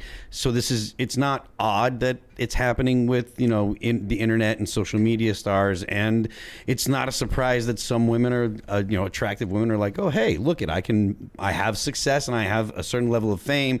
That means that I can turn that level of fame into an exorbitant amount of money just because of the fact that I'm willing to put naked pictures of myself on the internet and sell them. And look, I'm not gonna knock OnlyFans creators. I don't care.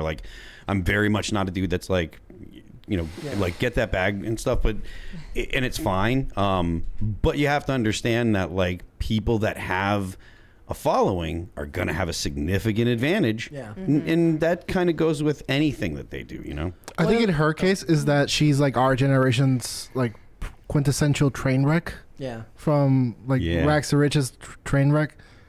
And OnlyFans is it really going full circle and being like, hey man, just got an OnlyFans now. Well, yeah, because the original train wreck was when she shaved her head and everyone said she was crazy, right? Yeah, it was. And then Free Britney brought her back into the spotlight again. And now it's like you're coming full circle back around again to the same thing. And it's that same thing. It's a roller coaster ride that you go on with somebody. And it is part of that parasocial relationship that it capitalizes on.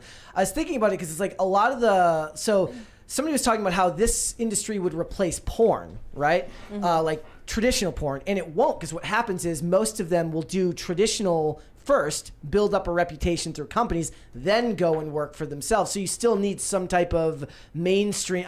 That's not really mainstream, but mainstream as in you worked for a brand first and then legitimized yourself and then went to work for yourself for stuff like this. Yeah, but I still think that the building on it, this context is certainly only for certain people. Obviously. Yeah. Someone like myself, it probably isn't going to make money on OnlyFans, not like these women would. But clearly, it is a situation where you just build on your past successes and stuff. So. It says, for Spears, she would have to differentiate her content significantly. Instead of marketing the page to the male audience directly, a strategic approach would be to market OnlyFans content as exclusive fan material in additional to occasional explicit content to retain male interest. So kind of like fans, like when you had like a fan site back in the day. Like if you had a fan club. Yeah. So for the women, it's the fan club. For the men, it's the spicy pictures. Maybe, yeah. I suppose. I mean, look, there's a dude that's analyzed this stuff, so maybe he knows better than I do. But I really think that people would just want to see her dance around with knives naked. Yeah, build it and they shall come. They're like, stop editing the naked knife throwing videos, or actually what it is, it's like when you do the Instagram one, you use the fake knives that you supposedly had, but when you do the OnlyFans one, you use the real knives, real blood. Is this all on Instagram where she's just Yep. For free. dancing with knives? Does she have a Twitter? I bet you her Twitter would be freaking lit. Her Twitter would I be wish. Too much of a boomer. To have a Twitter. It's like Eminem made a Twitter just for like the Super Bowl this year, or like just for the playoffs this year, and like misspoke or like mistyped in his very first tweet. He still uses a BlackBerry. Eminem still has a BlackBerry. That's why he mistyped. I just feel like Britney Spears could do anything and it would turn to gold and she would make millions. She doesn't have to do OnlyFans. She could go back and do like Vegas residencies like she did before. That's a lot more work though. Yes. I could understand why she would opt for the OnlyFans. She could literally do the OnlyFans from home. Right, exactly. Or she could go to Turning Christian Grift. Becoming like trad. Are we gonna do that one now? Is that did you guys get involved in that debate this week over Nala and her video? I'm just saying it's an option. With her video with Michael Is that the brunette Knowles? girl that they're saying can't be redeemed? She's a redhead, but yes. Okay. Yeah. I mean, I like how you explained it. Yeah. I mean, as I scroll through the Cast Brew Twitter to see what we're tagged in, yes, I have seen photos. I think that Jesus is the person who forgives everyone. It doesn't mean that I necessarily will forgive everyone or redeem everyone or anyone else has to. Yeah. That is my take on it. And I don't think there's really much more to like argue with that, but I did see a lot of people up in arms about it. How'd you feel about it? Do you have an opinion on that? I don't have an opinion. I don't have an opinion on her or whether she is a Christian or not. But I suppose I have an opinion on people's perception of God, and like, if you believe in the Christian God, to say that this person can't be saved is completely and totally, in conflict with every idea of Christianity that I've ever, come in contact with. And also, like, there is no way that anyone could be able to say that they know this woman's heart. So maybe she does. Maybe she is pulling the wool, but you're not in any position to say that you know that she's pulling the wool over people's eyes. And again, my understanding of God is like God would know better than you. So it's presumptuous of you to say that you know better of God. So you're literally sinning by condemning this woman. This is just the logic that follows if you're a Christian, So, but in my opinion, it's good for her because I remember seeing that episode of whatever. All of this is good for her, man. Yeah, she's whatever. Still got a fitness OnlyFans, but she was very like performatively, like out there in the podcast. So to the point where I'm like, I don't know if all this is like real for you. I think maybe not, but at the same time, if I meant back then when she was OnlyFans, like she was so hypersexual that I was like, this is definitely performative. Well, so I've got a friend that knows her, or he's told me that. Yeah. So my buddy Tommy Vex knows her, and he said that he's like, look, she built up her performance and her personality for OnlyFans and stuff like that is all an act. That is a character that she created, and so now she's not doing that character, and like that's not a thing anymore. I mean, who am I to say that if I'm not going to judge her for doing the actual OnlyFans, I'm definitely not going to judge her for stopping. Yep. Right. No, I mean, good. Yeah. Yeah, like when I saw it, I imagine that for those, especially for those who aren't religious, but we're also saying that it's a grift. I think a lot of it is just as a society, especially if you're terminally online and you're constantly being bombarded with stories like this, you don't want to feel like you've got like someone got you, right? So there's an inherent level of cynicism that comes with that. I agree with that totally. Like nobody wants to be the one who says, "Oh, good for her," and then it proves that she was just out to get money. So that kind of hardens your heart a little bit and makes it hard to actually accept that somebody might have changed. And I have no opinion on whether she. It's not my place to judge because first of all, I don't care if she does the content in the first place. But judging, from all I've been told from people who do practice Christianity is that it's not their place to judge because it's God's place to forgive anyways. I just think that the cynicism that comes with it from the human perspective is just a repercussion of being on the internet as much as we are these days. especially in this space. Where it seems like everyone's moving from one cause to another. Everyone calls everyone else a grifter when they change their opinions on one thing. That's Twitter, though, man. Yeah. Like, Twitter, what I call, like, right-wing progressivism, like, because they're all into cancel culture and, like, purity spiraling as well. A lot of purity testing on behalf of everyone it's else. like this is what I hate about progressives. Like, why would you do this? It's why I don't like the idea of collectivism as a whole, because then you're going to get boxed into whatever area you get boxed into, because every single one of these ideologies or causes has a strict list of things in which you have to adhere to remain part of the in-group that I have no interest in being part of. Which those people themselves probably don't even adhere to either. It's funny because Dane, you mentioned the other day on a tweet, you were talking about what did like progressivism, like what do progressives even believe anymore? And I was just like thinking about that, and I just decided to like chat GBT. I was like, what are the basic, like these days, like what are the basic tenets of these belief systems? And I went through all of the ones that you would, like whether you started reading Mein Kampf. Yeah, basically. We were talking about environmentalism, social justice, all these things that they believe in. But they say they do, and they don't. Yeah. It all seems like it's crime. It's like crime cool if you bad and sad. Yeah. If I deem an excuse worthy. Yeah. The synopsis of the Joker. Crime cool if bad and sad. Oh, but he's bad and sad, so like double crime good. Yes. I'm Hassan Piker. Crime good if you bad and sad. Oh, he's both bad and sad, so New merch. It's like this guy beat the crap out of me. Well, what did you say to him? Like, what did you do? Yeah, it's victim blaming. This is your fault, right? You know that, right? All right, so guys. Britney Spears should do OnlyFans and then go on her redemption arc. OnlyFans with knives and then wait, it's $100 million a year or like instantly? So they're saying like it would be like $18 million to start, and then like you'd add $6 to $9 million per month. I mean, what's a month? You know what I mean? She could do it for like 3 months, and then all of the worries about like who's in charge of her money from her records and stuff, all child support. Don't have to worry about any of it. It's all this money I can live off of, and then I can do all the 18, So what are the tax implications of just making like $54 million in 3 months and give the government literally $25 million just to be safe? Holy cow! Yes, they probably take more. They probably take 60. I don't know for sure, but if you give them half, then at the very least they can't say you were trying to hide the amount from you. Oh, you haven't made $54 million? That's odd.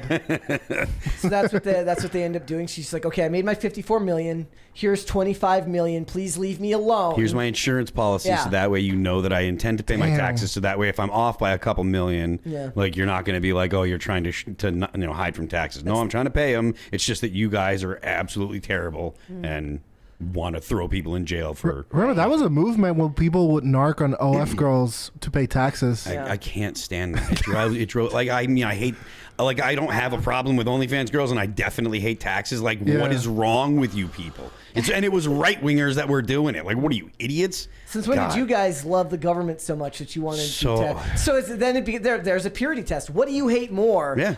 Did you like immoral sexual degeneracy, or taxes? And they're like, I deem taxes more acceptable than sexual degeneracy. Therefore, I will turn you into the government for this, which is just insane. Wow. It's completely insane. I wonder if they built any roads with that money. They definitely did not. No roads were built with that money. I love that. Have you ever seen that meme where it shows, so it's like a cobblestone road built like thousands of years ago? Yeah, the Roman roads that still are around. And it shows a road in Indiana that's got like 9,000 potholes. There was like a road in Brunswick that had been under construction for like weeks on end over here. They just finally finished it, and I looked at the area in which they were working on. It was such a small space, but that's I guess the weather's been kind of crappy out here, so a lot of it wasn't done because of rain. Well, I mean, in California, especially like when I go visit home and like I drive to Oakland because they have some of the best food. Like if you try to dodge a pothole, you might run over like a homeless encampment or, who knows what else, where in California they pay very high taxes. Yep. So where is it It's definitely not going to the roads. I will say that. One of the things about Minnesota was because of the weather, like the roads get bad really, really fast because of the winter. So the there's the inside joke is I was like, there's 2 seasons in Minnesota, winter and road construction. So basically, as soon as winter ends, all of the work starts happening immediately, and you have to then it's like, oh, I had to drive everywhere slowly in the winter because nobody knows how to drive in the snow, and then I have to drive slowly in the summer because everything's under construction, and I don't know how to. Nobody can get through here because there's cones everywhere, and the freeways are blocked off. This is an odd segue, but are people nice in Minnesota? Because in my experience, because I'm from the eternal tropic, people are much nicer where it's cold. I have no idea. I could give you 10 examples of nice people. I could give you 10 examples of mean people in Minnesota. Maybe you have to like be a non-Minnesotan and go there to make that judgment rather than be somebody who lived there. Passive aggressive, probably. Yeah. Polite and passive aggressive, but that's just like Canadians. A lot of women though. Right, it's really Canadian. They're honorary politeness. frostbacks. Yeah. I've only ever met 2 people from Minnesota, and they are 2 of the nicest people I've ever met in my life. So that's just my 2 cents. You consider one of them as him? Yeah, that's one of them. Oh, that's odd. Shimmy Shelley says, no, Dane, cold isn't the cause. Yeah. Okay. Oh, okay. Above that, got it. Courier 626 says they're nice in the rural areas, but in Minneapolis, St. Paul, it's not safe. That is true. Yeah. I mean, especially if you get into like North Minneapolis. Isn't that where the George Floyd riots were? Well, and the funny thing is, like, as all that happened, I'm just like, I'm not going to stand for the Minneapolis Police Department. The Minneapolis Police Department's been shitty and corrupt for 30 years. Like whatever this situation is, that doesn't mean that they're not a bunch of scumbags over there. There's plenty of scumbags over at the Minneapolis Police Department. So, yeah. All right. Let's go ahead and finish these super chats, and we'll just hang out until 5, Sounds guys. good. All right, where are we at? We are... Okay, so Corey Anderson said, no, I don't want to see Britney on OF. Oh, did we already read that one? We did that one. Okay. And yes, well, $100 million. Come on, man. Let her make her money. Corey Anderson, boys, boys, boys, boys, boys, and lady. I think it's supposed to be said boys, boys, boys, boys, boys, boys, boys, boys. And lady. She wouldn't get it. Yes. I refuse. Okay. Corey Anderson, Joker 2 is going to suck because of cosplay and couples Halloween costumes. Yeah. Oh my God. My favorite was like when Barbie came out, people were like, the worst couple you know is going to go like this for Halloween. Absolutely. Yeah. Wow, that ruined my day. Just remember that costume parties are actually for children. Dude, I agree. Yes. I hate Halloween. It's the lamest holiday. I love it, but I never dress up. Like, I love the a slutty nurse. sentiment. Like, there was apparently some store like Eddie Bauer is selling like the Dave Chappelle crackhead outfit from the Chappelle show, like as an outfit that you can buy. That's wholesale, great. The whole top. Hey, Tim Tracy says you missed my super chat. Tim Tracy. Sorry for putting everyone on the spot. We haven't gotten there yet. If it's there, we haven't gotten there yet. Dane. Hey, wait, Tim Tracy. All right, Gordon Shumway. Has anyone ever mentioned to you guys that the first Joker... I can't read the rest of it.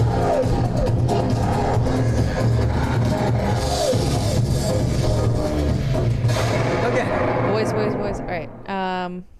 I can't read the rest of it. It's cut off. Hold on. I always have to do this once we start the... Cool. Okay. The first Joker movie is just a remake of The King of Comedy. If you haven't seen it, check it out. And and see if you agree with me. And this weekend, go and watch the movie Falling Down.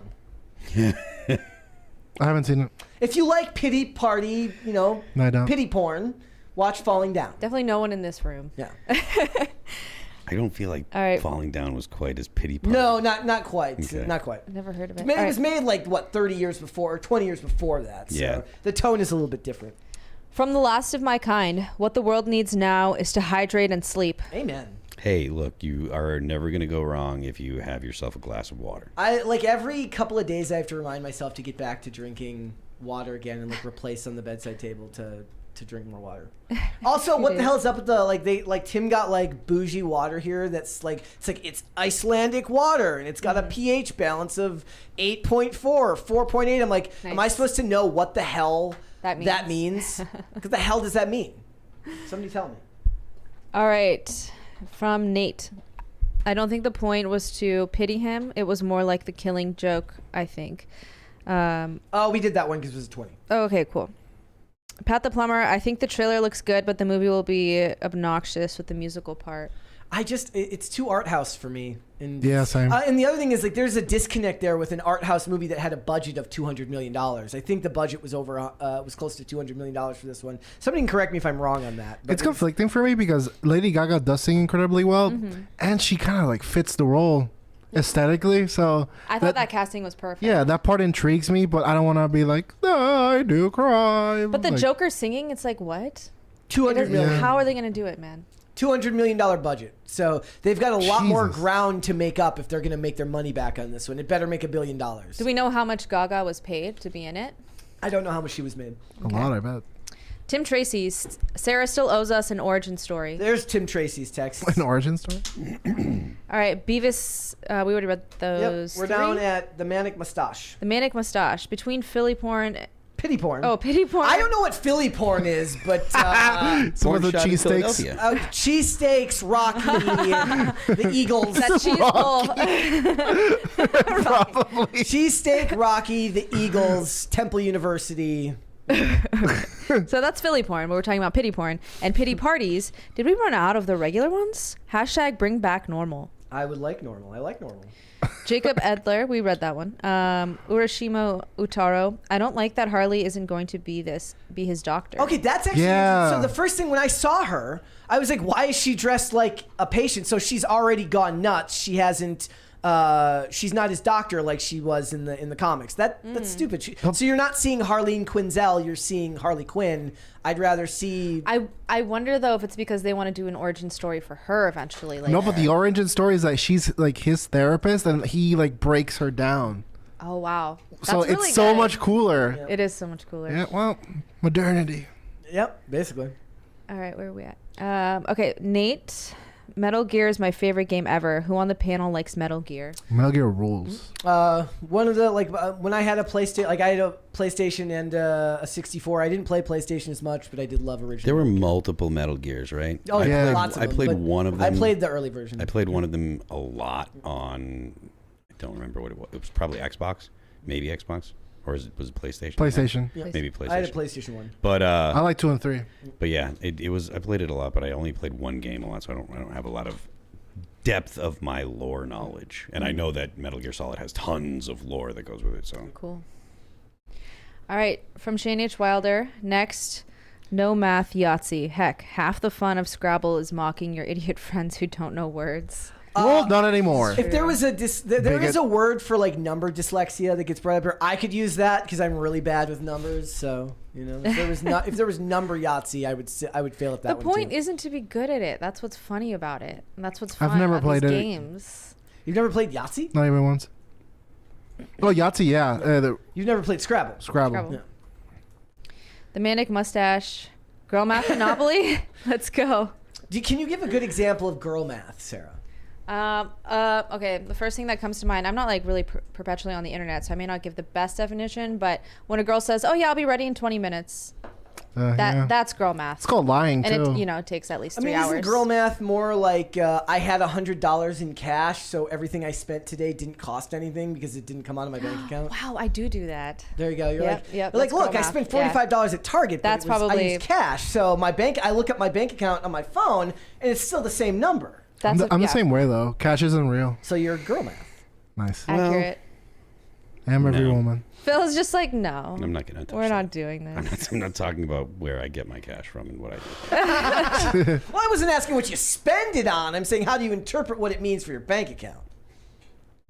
Mistake to the OnlyFans. Oh, it's called dyscalculia. That's the number dyslexia. Dyscalculia. Oh, I've never heard that word in my life. Thank you. I like it though, dyscalculia. All right, we ready? From Quite Blackpilled, new major order. Phil, are you doing your part? I will be doing my part this evening. I was not doing my part yesterday because I was tied up doing other things. But yes, for Managed Democracy.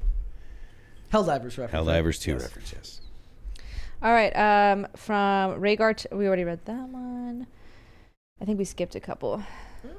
Bear with me. Sorry. We are down at Shane H. Wilder says, isn't girl math Monopoly just Mall Madness? Did you play Mall Madness? What is that? It was a board game. I never played that one. Never played Mall Madness? Nope. Believe it or not, I did not either, but that's because I'm a guy. All right. Okay. We're down at Corey Anderson. Cool. Phil, what is your favorite flavor crayon? I like the red ones. There you go. Shane H. Wilder, cringe of the day. No, sir, I don't like it. Good. You're not supposed to like the cringe of the day. That's the whole point. Yep. From Nosta B. There's already a MGS movie. It's called Metal Gear Solid 4 Sons of the Patriots. Total of 8 hours of cutscenes, with the longest being over 70 minutes. Damn. Still a game. Yeah. I mean, people make that distinction with Halo, right? There's all sorts of Halo fan films and like. Well, yeah. I mean, there's a lot of novels which I think are probably the best examples of the Halo lore in the world.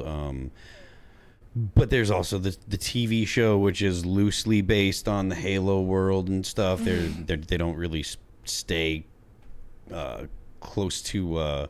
Yeah. Well, that's what I'm saying. That's why a lot of people, when they started seeing the Paramount Plus show, they're like, why not just watch the fan films or the stuff that's been made prior that isn't live action but is far more faithful to the actual game. I only played Halo 2 multiplayer. Like, I don't know any of the lore. Also, Fallout, the show comes out today, I believe at 6 p.m. Oh, it looks... and I am going to at least watch the first couple of episodes.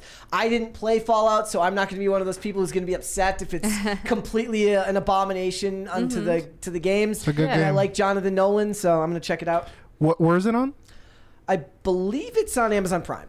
Okay. Yeah, somebody can fact check me if I'm wrong, but I believe it's on Amazon Prime. I might check it out.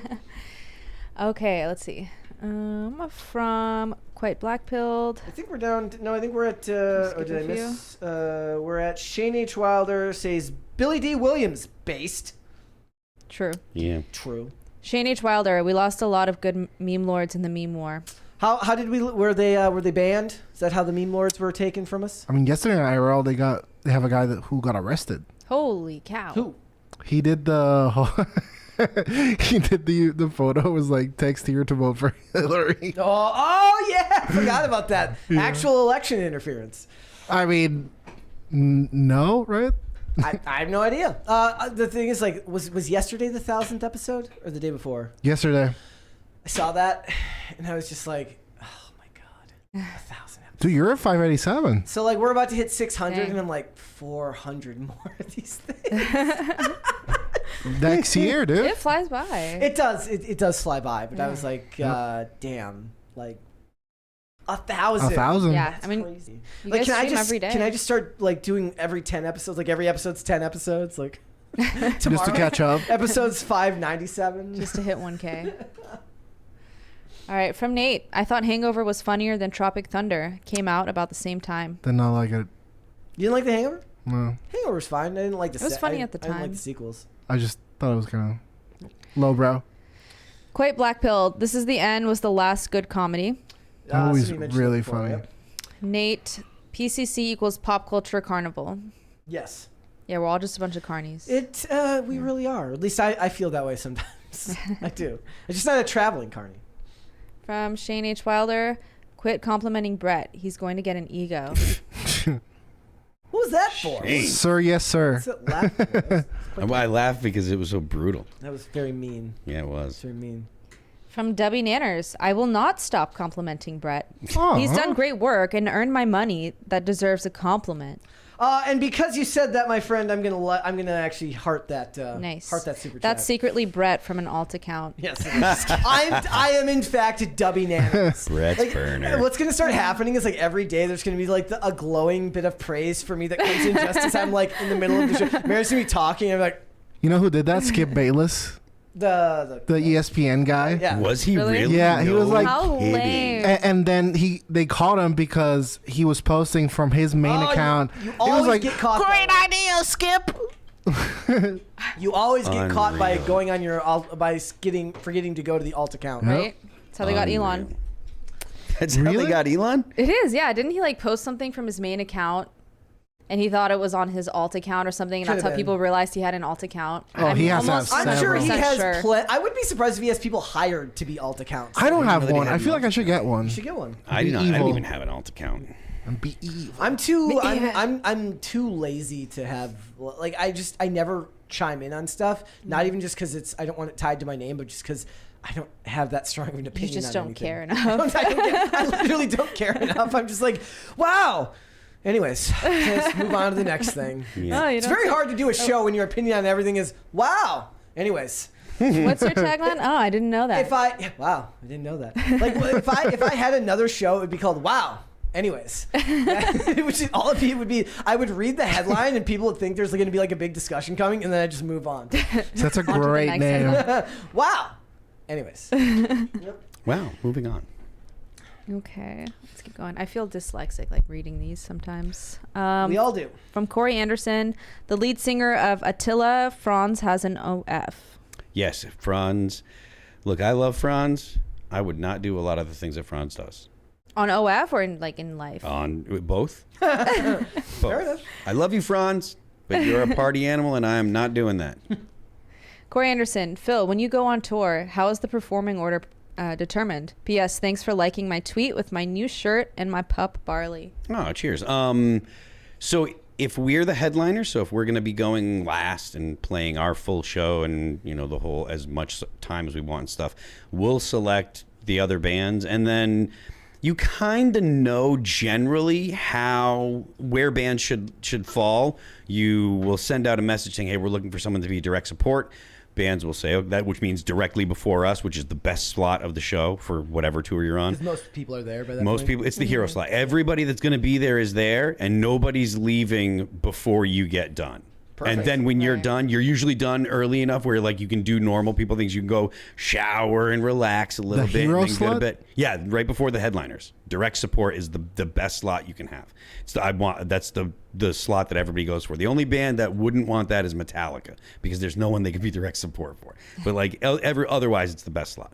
And then you pick who's going to be where essentially by what level the band is at. You know what kind of tickets that they sell, because their booking agent will send a package over. It's like, oh, we're looking for this slot. This is how many tickets we're worth in this market. We did this tour. This is how many people came. And so there are metrics that you have, and everyone kind of knows where they're going to fall on the tour depending on who's on the tour. So Cool. I never knew that. Does anybody ever be like, no, we deserve to be direct support? There are times, yes. But that is something that is settled by the headliner.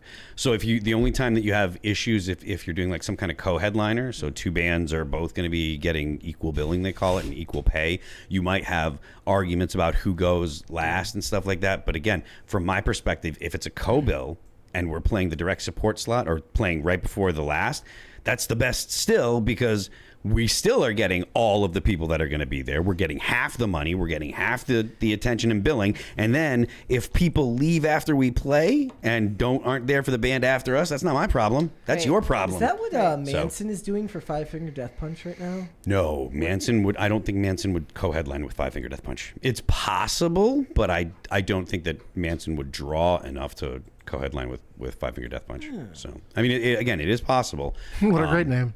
Five Finger Death Punch. Yeah, it's pretty great.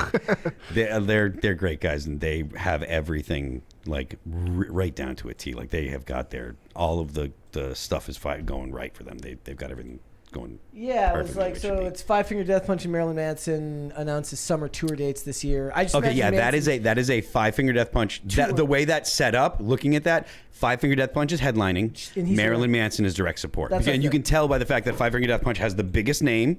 And on the picture, it's the biggest, and it's also Marilyn Manson is distinctly away from Five Finger Death Punch. So the layout of the advertisements and stuff gives you a lot of information about who's doing what. If this were a co-headliner, it would be Five Finger Death Punch and Marilyn Manson, both at the top, both the same size. So that's what they call 75% billing, which is Marilyn Manson's name is 75% as big as Five Finger Death Punch.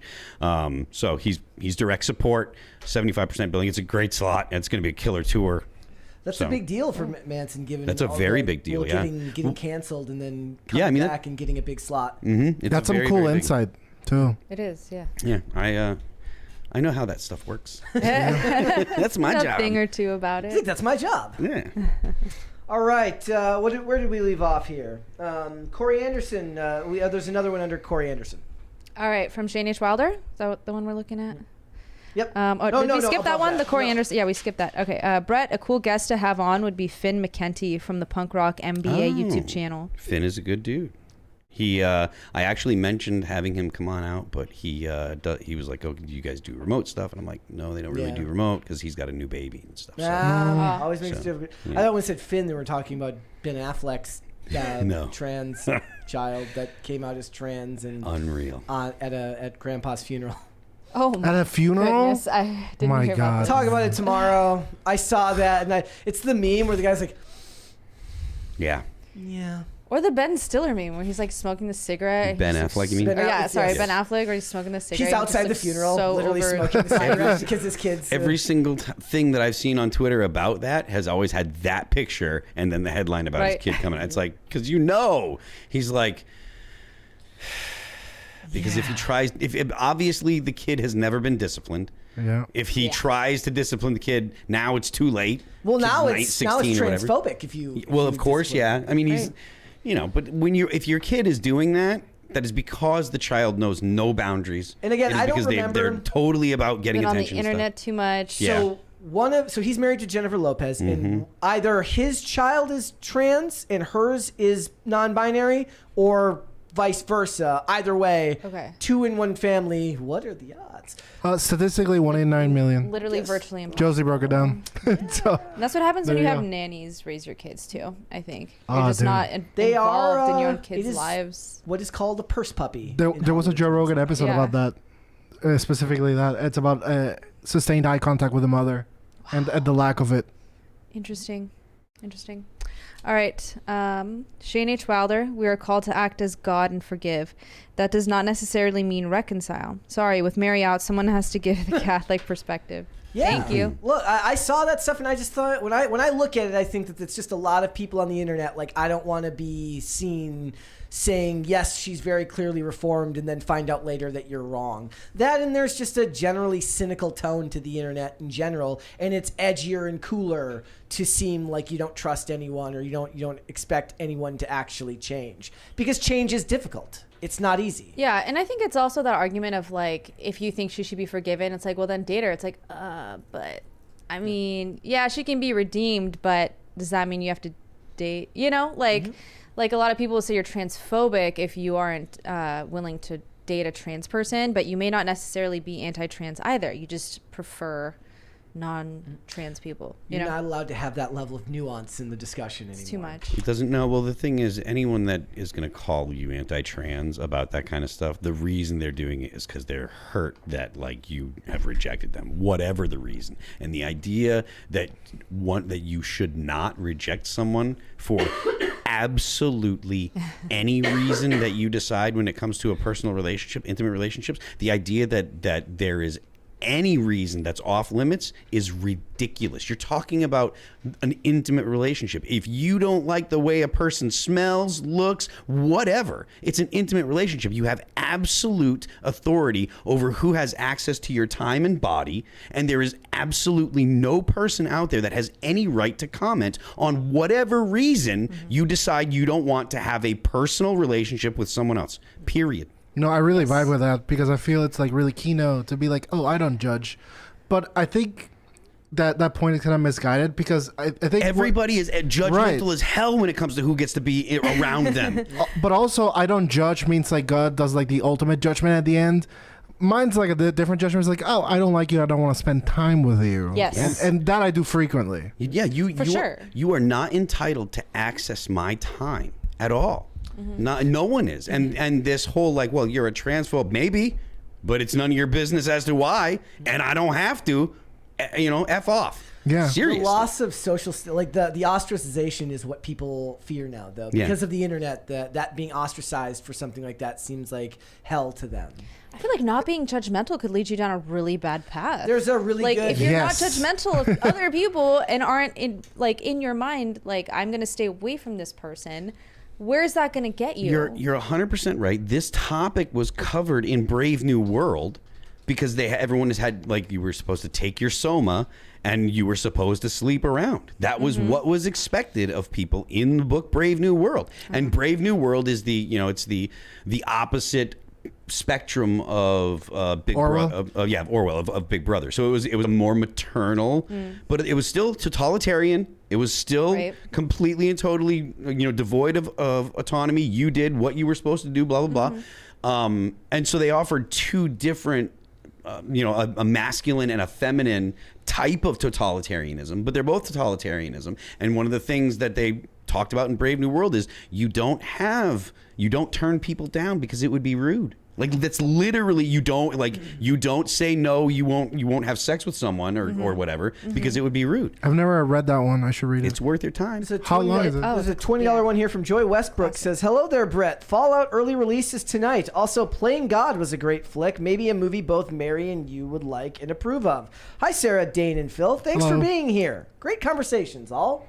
Thank you. That was so nice. I will have to check out the series tonight. But speaking to your point earlier, though, there's this. My name's Brian, and I have trained myself to never judge a book by its cover. Are you a rapper? What's that? Are you that rapper? Guess was as good as any other. People judging others based on their appearance is one of the greatest plagues on our society, and that's why I've trained myself to never judge anyone ever under any circumstance. Maybe a fitness instructor, a jockey perhaps, could be a cafeteria lady, I guess, a Walmart greeter, maybe a preschool teacher. If I'm walking through a dark alley and I happen to see an old lady with a walker or a gang member holding a firearm, I proceed with the exact same caution, which is 0. Society wants you to think that this is somehow scarier than this. I'm not sure if we need to be afraid of these people or not. Just because something might be less than 1% likely to happen, I can't take the chance that I might think the wrong thing for a moment. We don't have any information, but maybe he's a bartender at a gay club, just as likely as any other options. Like a basketball player, potentially. Okay, well, this guy's a piece of shit, obviously. The brain is flawed. It tries to take, data. So you get the point. Yeah.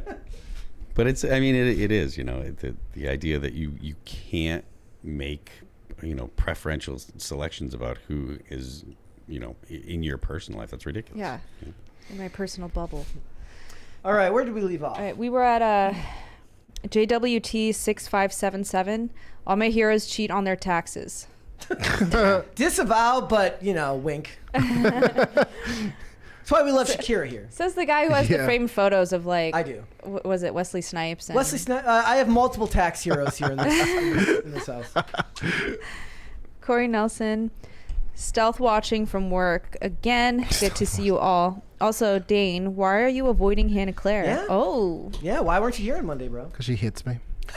I believe it. So I'm not the only one who suffers here at work. Guys, with words. you're gonna turn me into a men's rights activist. Oh no. You that's guys not a good okay? idea. All right. Rhaegar Targaryen, literally no. Oh, where'd it go? It's There getting it is. crazy. Wait. Scrolling.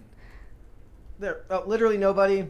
Nobody was asking for the Joker 2, even people who loved the film. In fact, we were begging them not to do it. Yes, I was. I was like, you made something good once. Let it be. Just let it die. Corey Anderson. I strongly dislike taxes. My household had over 40K taken from our paychecks only to owe more when we filed. I can only imagine what the government takes from you, Phil. Specifically you. We're not going to talk about it. Can you let us know specifically? No. Can you tweet your tax returns? Just give us one moment. Donovan Arnold, Phil, what would it take for you to rock an in-reg stash for a whole tour? Ross Semper, you brother. No, I'm not going to do that because I did wear a stash for a moment one time, and it was Solo stash? just the stash. Yeah, it was not good. It was. You didn't do like the handlebar stash? I feel like it's like every metal rocker at one point. I did the goatee for a little while. Don't get rejected from art school, because then it gets nuts. No, I'm not getting. I'm not even applying to art school. But yeah, I don't see a serious mustache happening with me. Sorry. The dream is dead. It is. All right, from Rhaegar Targaryen, we love Metal Gear Solid, but Metal Gear Rising Revengeance gave us awesome dialogue like, why won't you die? Nanomachine, son, they harden in response to physical trauma. You can't hurt me, Jack. I'm telling you, they could make a Metal Gear movie. That's just, it would, it'll get done. And the sad thing is, it'll get done in 10 years, and it'll get done on streaming, and it'll be really mediocre. But the funny thing about that game is the villain is a U.S. senator. Perfect. I mean, that's what most of those a true villain. Those Amazon Prime shows, like Terminal List or Reacher, a lot of times the villain it's a U.S. government, because that's actually true. There is a corrupt senator in Reacher season 2. I like Call of Duty because the enemies are Nazis. There you go. Like, you know, very realistic. All right, let's see. From so close to 4 Chris's birdies. Shane H. Wilder. Brett knows I'm just effing around, but I do want to know if PCC is nothing but carnies, does that make Dane the bearded lady since he's every woman? That is you. Yeah, technically. Logically, yes. Yeah. Okay.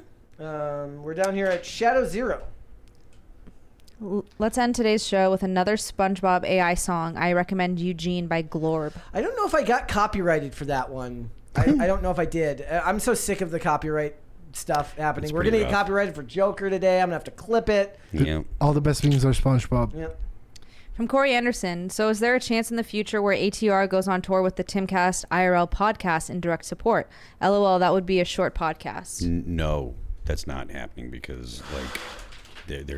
Tim is not going on tour at all. Tim does not. Tim just built a facility here so that he doesn't have to go on tour. Yeah, he doesn't like doing the remote ones. He talks about the logistics of it, and doing a tour would be easier than doing one-offs, because we, like All That Remains, we don't like doing one-offs unless the deal's right, because they are a lot more work than doing a tour, which is kind of counterintuitive, but still they are. So yeah, I don't see a tour happening with Tim, but I mean, if he wanted to, we could make it work, but I don't think he wants to. That would be cool if you guys just did an East Coast tour where they do the show and then after you guys perform. Band plays. That would be pretty dope. We'll see. I doubt it. All right, Joy Westbrook. Hello there. We're at last. Because Ian's just going to want to play guitar the whole time. That is true. Oh, he might steal the mic from you, Phil. Not during the All That Remains set. The Last of My Kind, Halo, Fall of Reach, and Forward onto Dawn. Not fan films, but definitely better than the Paramount show and more faithful. Yes. Okay, that's what I'm thinking of. Yeah. All right, Corey Anderson. From now on until it's announced, I'm just going to guess who ATR is going on tour with. Deftones or Guns N' Roses with Slash, Duff, and Izzy, not Axl. No comment. Have you met the guys from Deftones ever? No. From RSC Kling? It's a Rascal King. Rascal King. The Rascal King can't seem to catch IRL live. But what if instead, if a Civil War drinking game, it were used for dry fire practice? There you go. Whatever you want. But every time he says it, yeah. Nate, not true. Brett actually hit you, and here you are. It's true, I did. Oh, yeah, he did. I hit him with this. Oh. Assaulted me. I'd do it again. From The Rumbling, there should be a Simple Jack and Radio Buddy cop movie starring Ben Stiller and RDJ. They could do it. They're leaving money on the table by not doing that. They absolutely are. They are.